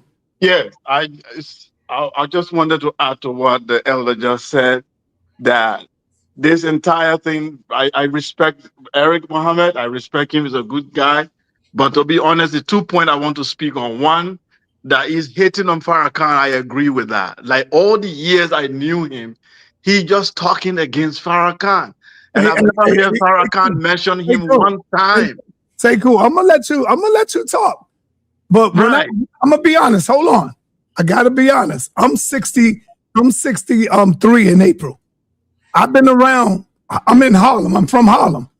Those people who say things like that never really studied the Honorable Elijah Muhammad. When you say things like you hating on Farrakhan, man, listen, Farrakhan, I give him the credit for waking me up. So I seen the changes, brother. I seen the change, how he did Khalid Muhammad, who was my leader, my teacher. You see, y'all not thinking about none of that and what he have done to other people. You're not thinking about the hypocrisy of how his son marries a white woman and he allowed the whole white family to come into the nation, into his family. And you don't think about how I forgot the white reverend name, but he's up there every Savior's Day on the bench sitting with all of them. Elijah Muhammad would not allow none of that. Y'all crazy. Oh, yeah. Figure. Yeah, father figure. Elijah Muhammad said we need our meetings for ourselves. So when you do stuff like that, y'all don't really know the teachings of the Honorable Elijah Muhammad. Go ahead and say, I'm gonna let you finish. So sa.neter, probably you were right. Maybe we don't know the details of some of the infighting, but for what we have seen, now I'm saying the teachings of the Honorable Elijah Muhammad, not the infighting, just the teachings. Right, but the issue is sa.neter, every religion, when the leader dies, there's always sects. It's happened with even Islam itself. Muhammad died, Islam split into Sunni and Shia right away. Facts. They killed his own family, and they ended up in Iran. That's why you got a Shia today. So every religion, when the leader dies, things happen. But it's like they build their own philosophy on attacking Farrakhan. It's like their entire life is built on attacking Farrakhan. I don't see that as unity. I take it as you can attack theology, teaching, but not the person. They are interpersonality attack, not the doctrine. So this is what I just wanted to point out. And on the issue of Asiatic black man, I believe Eric Mohammed is an intelligent, educated elder. He now knows that science have proven it, that the original human being comes out of Africa. Is he willing to drop the Asiatic black man lies? He don't agree. Teachings on that topic are most famously collected in Elijah. Let me ask you, Sekou, when they say the Asiatic black man, what do you think they mean by that when they say that? They mean what they say. It's semantic. The black man who come from Asia. No, that's not. They not just, see, you looking at the Asians and you thinking they come from the Asian, or we know at one point they are letting you know that at one point it was all called Asia. That's a lie. There was never a time. Where's the proof of that? No proof That's of a that. lie. Yo, just one-on-one. Just one-on-one. Ask Eric Muhammad the question. Ask him anything you want. Go ahead. Ask him. He has to produce the receipts. Right. You don't have them. Hey, FYI, everybody, you know Farrakhan's Yo. Stop, brother. You already spoke. You closed out already. Go ahead, Sekou. Ask your question. Yeah, brother Eric Mohammed. Modern science have proven that the oldest human remains is found in Africa. Genetics also agree. What do you mean by the Asiatic black man? The whole earth is Asia. There you go. That's what the most honorable Elijah Muhammad teaches us, that the whole earth is Asia. That's number one. Number two, the most honorable Elijah Muhammad teaches us that the black man, the tribe of Shabazz, we are the first to discover the best part of our planet to live on, which is not just the present seat of the holy city Mecca, but the rich Nile Valley of what? Africa. What is the evidence that the whole earth was called Asia? There is none. What evidence are you looking for, brother? The evidence of where, like chronology, I need chronology. Where was it called Asia prior to modern literature where the continents were named? Out of Elijah's mouth only. Who named the continents what the continents are presently named? Colonialists. Who Colonialists named them? The white man named them. Yeah. It's the white man that got you thinking that Arabia is Asia and Egypt is Africa. The whole earth is Asia. Listen, where did you get that from? That's all I wait. You asked me. Now I'm responding. You don't get to interrupt me while I'm responding. I'm sorry. Thank you very much, my brother. Now, listen. An African like yourself, say cool. What's that? Ghana or Liberia? West Africa, Nigeria. Okay, I know Liberia. Okay. Now, a brother from the continent like yourself, you understand, I would assume, the importance of the griot, oral history, the oral historian. There are people on the continent that the only evidence of much of our history is the oral that was passed down for many hundreds, longer than hundreds of years. I am saying to you, brother, I believe, you don't have to believe it, and it doesn't matter to me. I am saying to you that there is a history that was taught to us by Master Farad Muhammad, that the white man's education, the white man's academic institutions do not have anything that would qualify in your mind as evidence. That you can't ask the white man. You can't find anywhere in the white man's academic institutions. You can't find anything in modern history, modern science, which is nothing but a good way of saying the white man's knowledge. You can't find anything that goes back as far as when the earth was called moon. You can't find any evidence of that. You're not even supposed to find it. The messenger teaches us that every 25,000 years, the history of that particular 25,000 year cycle of civilization is put away, so that the next God cannot pattern what he brings into existence after the previous God. So you're not going to no library and finding, well, the earth was called Asia 50,000 years ago, 60,000 years ago, 100,000 years. You're not even supposed to be able to find it, because at the end of the day, the black man renews his history every 25,000 years to correspond with the approximate circumference of the. I don't give a damn if you don't believe it. I couldn't care less. I do not claim that I can prove nothing to you. I claim to represent Elijah Muhammad. Let me do that, since that's what I claim. Now, if you don't accept that, you're a disbeliever. That's fine. You never claimed that you believed it, so you're not a hypocrite. You don't claim to believe it when you don't really believe it, so you're not a hypocrite. You're just a disbeliever. And all I am is a believer. I'm not a researcher. I'm not a scholar. I'm a believer. I hear and I believe what I hear. Okay.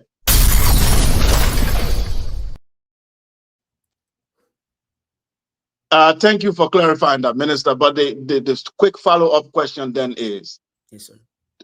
Does knowledge come to us through belief? Or let me put it this way. How do we verify information or knowledge? Is it by belief or by experience and testing? You start out with belief.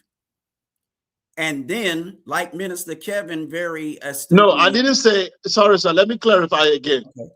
I said information, when someone gives you information, let's say I come to you right now and say that I am God. Okay, my name is Sekou Kel, I'm a Madinga and I'm God. Do you start out by verifying my information by believing me, or by trying to verify what I say is true? I would either believe what you say or disbelieve what you say first. Then, oh, wait a minute. Then, if and or when something comes to disprove what you say, then I wouldn't believe it anymore. So how do I disprove? Excuse me? How do you disprove an information? I said if information comes after I believe what you're saying, like you just told me you Mandinka, but you also told me you from Liberia. Yes. Right? Yes. Okay. Based on my study of African history, which is, I've been studying it for a long time, Mandinka and Liberia, bottom line is, but I still believe you. Use your Google. Okay. I still believe you though. No, you can verify it right now by saying, I can say verify it right now. Okay. But I'm saying, even if I do verify it a minute and a half from now, before the verification, I promise you in Master Farad Muhammad's name, I believe you. Here's the thing. Until and unless information comes to me, like say I Google it and the information doesn't go in accord with what you said, until that happens, I believe you. Okay. So for you, then, not a verification of information begin with you believe it firsthand. Whatever you are told in this world, you believe it 100% until it is disproven. That's how you proceed. I believe what you just told me based on your vibe, your swag, you know, what you are saying, why you're saying it. I believe that what you're saying is true, but I'm not basing that on verification. I'm only basing that on the interaction that we're having. Like, you seem to be someone that if you say that, it's the truth. Now, until such time that I Google it and find you're lying, I believe you. Right. Now, this is where I'm getting to, because again, I'm not trying to do a got you moment here, but it's a way of critical thinking. Let's say we have our kids. Am I telling my child, whatever you are told out there, believe it first? Then you verify it later, or whatever you are told, verify it first before you believe it. What would you tell your child? I am saying, as I said before, based on our interaction, I believe you. Now, if you say something else that sounds crazy as hell, I'm not going to believe you. Why? Because you said it, because what you say sound crazy as hell. But when you tell me you're Mandinka from Liberia, that don't sound crazy as hell. It just sounds, you understand what I'm saying? I don't associate Mandinka with Liberia. I don't. But I am intelligent enough to know that even though I've studied a lot, that doesn't mean I know everything. There's been a lot of movement of our people from various areas in Africa to various other areas in Africa. So why would I automatically disbelieve what you say until I Google it and find out that it's the truth? I don't think that there's a reason that you would come on this show and tell me you Mandinka from Liberia, and it's not true. But listen, if you want me to Google it and verify it, I'll be more than happy to do so. That doesn't mean that I would take that position with anything you say, with everything you say. This is one particular thing. That's all.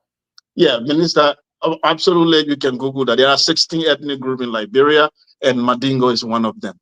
Now, but what I was trying to say here, it is a way of knowing. The way of knowing, because when someone says something crazy, I won't just believe it. So even the idea that you can determine that something is crazy is being skeptical. That means skepticism is what you use. You are skeptical of information. That's why you can say, this sounds crazy, this doesn't sound crazy. That's skepticism. So if you have skepticism as part of your way of critical thinking, if someone said the entire earth was called Asia, and I said, That sounds fishy. Can you prove that to me? Can you show me where it was called Asia? And you say I have to believe. It's not about belief. You mentioned a geographical location, time, and place, and I'm saying, what is the evidence? What is the text? What's the evidence that what I say isn't true? What's the evidence? I'm not proving negative. You are the one who is making the claim. Well, you're making this claim too. No, I'm not making. You yes, said you are. Yes, the you are. entire Earth. You're saying that the Earth was never called Asia. That's a claim that you're No, I never said a negative from the beginning. I said I've never heard that the Earth was called Asia. You made that claim, and I'm saying prove it. Do I have to prove to you that my name is Eric? No, this is not a subjective matter. It's an objective issue that we can study. Do I have to prove to you my name is Eric? No, I'm not a police officer looking for your identity. If I'm on a police officer, I would say, show me an ID. Okay, so not being a police officer, you accept that my name is Eric with no proof.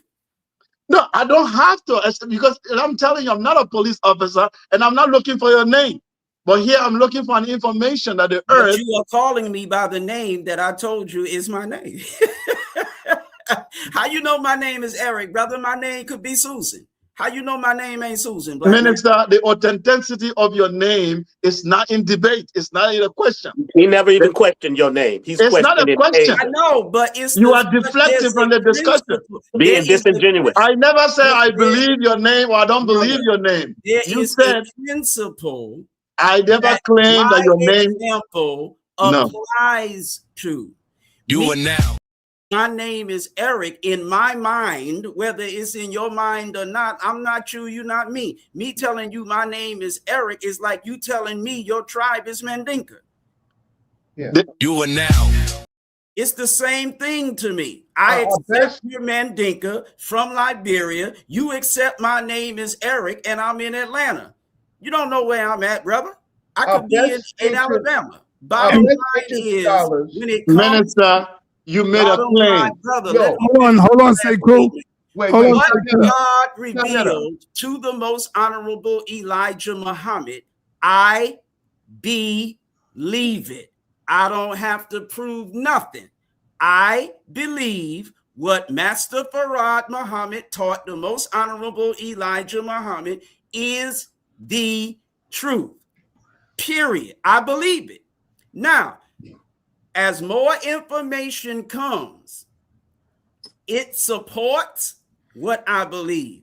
There's some information that comes that contradicts what I believe. Now, the information that comes that contradicts what I believe is not as weighty in my estimation as the information that supports what I believe. It's just that simple. sa.neter, this is Brother Reggie. So all of our teachers may have been not exact. You can go back to the Nile Valley where they believe that the sun, the earth, how can I say, the sun circled the earth, right? Okay. That isn't not a major thing when you look at the totality of the information that was available. At the time that the Most Honorable Elijah Muhammad was teaching, right, it wasn't clear yet where humanity was born, right? So you have to factor that in. And he's talking to a group of people, he's talking to nations of people at that particular time in a language that they know.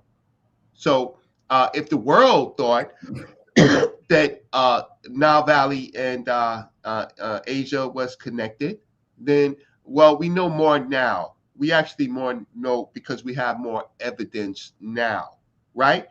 But if you have someone who is a follower of this particular teaching, then you have to do some nuances in it, right? And you can't condemn him because for a while, almost the whole world believed that the continents were united at one time and humanity was born at that time. We know different now. what is the problem with our people with minor differences, especially when a lot of us are new to the information that we espouse, that we think that we know for many years? We don't. If we track back, a lot of us 20 years ago, we weren't learned. sa.neter Studios has helped us learn a lot, right?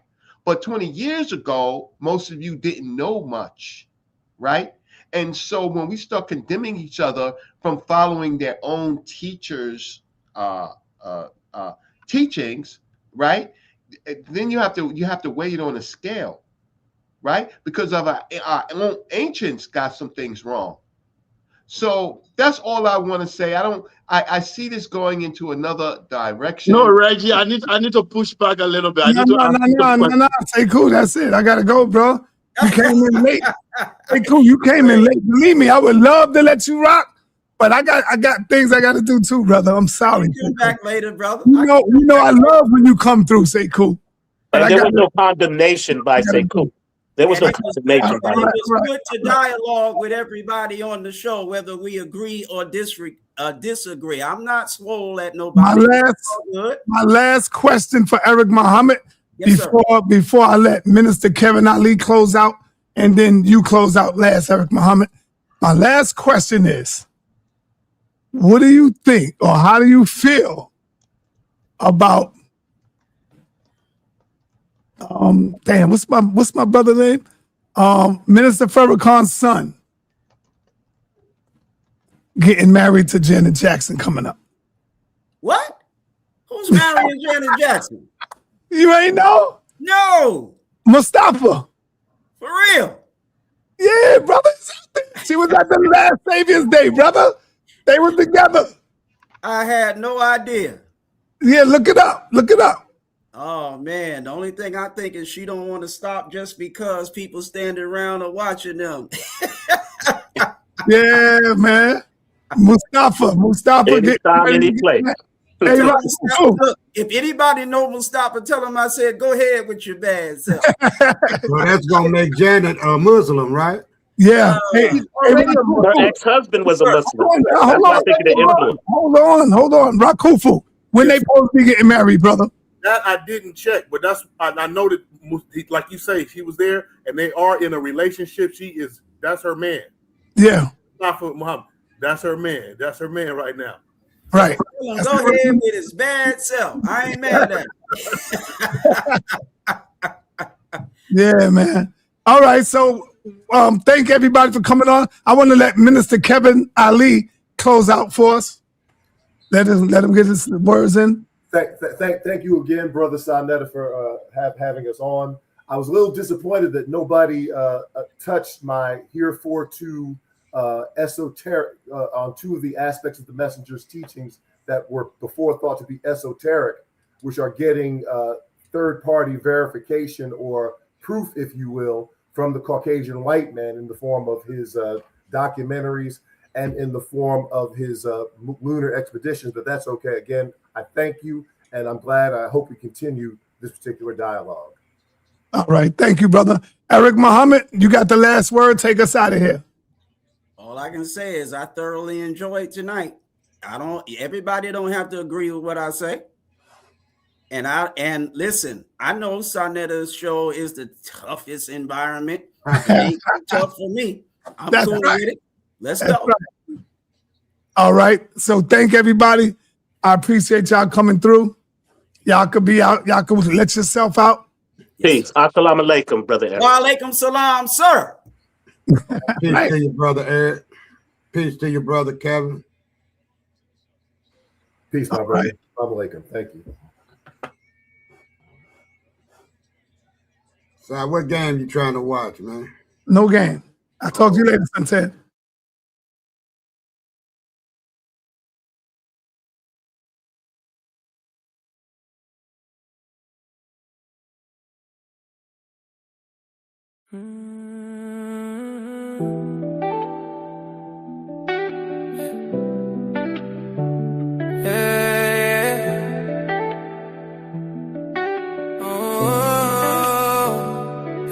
Where you at?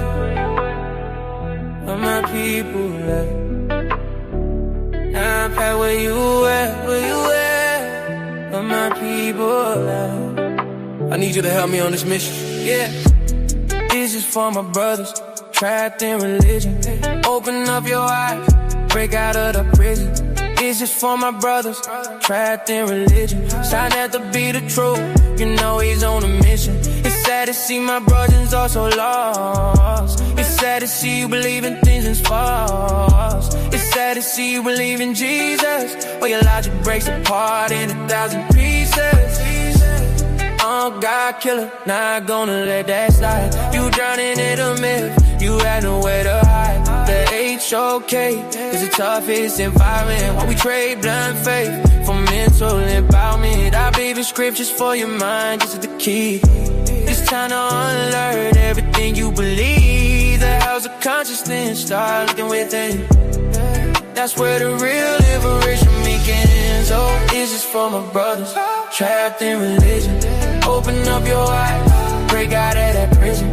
This is for my brother trapped in religion. Sa.neter be the truth, you know he's on a mission. The HOK is more than just a place. It's a tough environment where you check your faith. One spoiled and pseudo killers who check your sources. Don't come in front cause you will live for losses. The Bible written to break your spirit, built to keep you low, feeding you metaphors, stopping your growth. These is for my brothers trapped in religion. Sa.neter be the truth, you know he's on a mission. It's sad to see my brothers all so lost. It's sad to see you believe in things that's false. It's sad to see you believe in Jesus, while your logic breaks apart in 1,000 pieces.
The HOK is the toughest environment.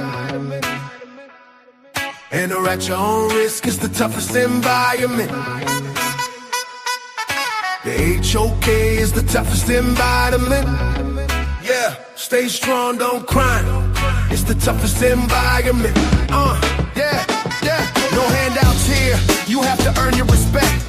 And when you do, you make they ass regret. They call it the toughest, and the title is earned from the bridges we crossed and the lessons we learned. In a cold-blooded kingdom, a concrete cage. Muslim, Christian, Israelites, step on the stage. I dare you, I dare you, I dare you, I dare you.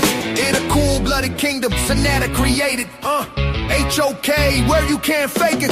The HOK is where you fight back. No room for error, no window attack. It's a masterclass, how you handle the heat. Where the pedigree is written on the concrete streets. Toughest environment, yeah, we know the score. Locked in on debate and asking for more. The HOK is the toughest environment. Enter at your own risk, it's the toughest environment.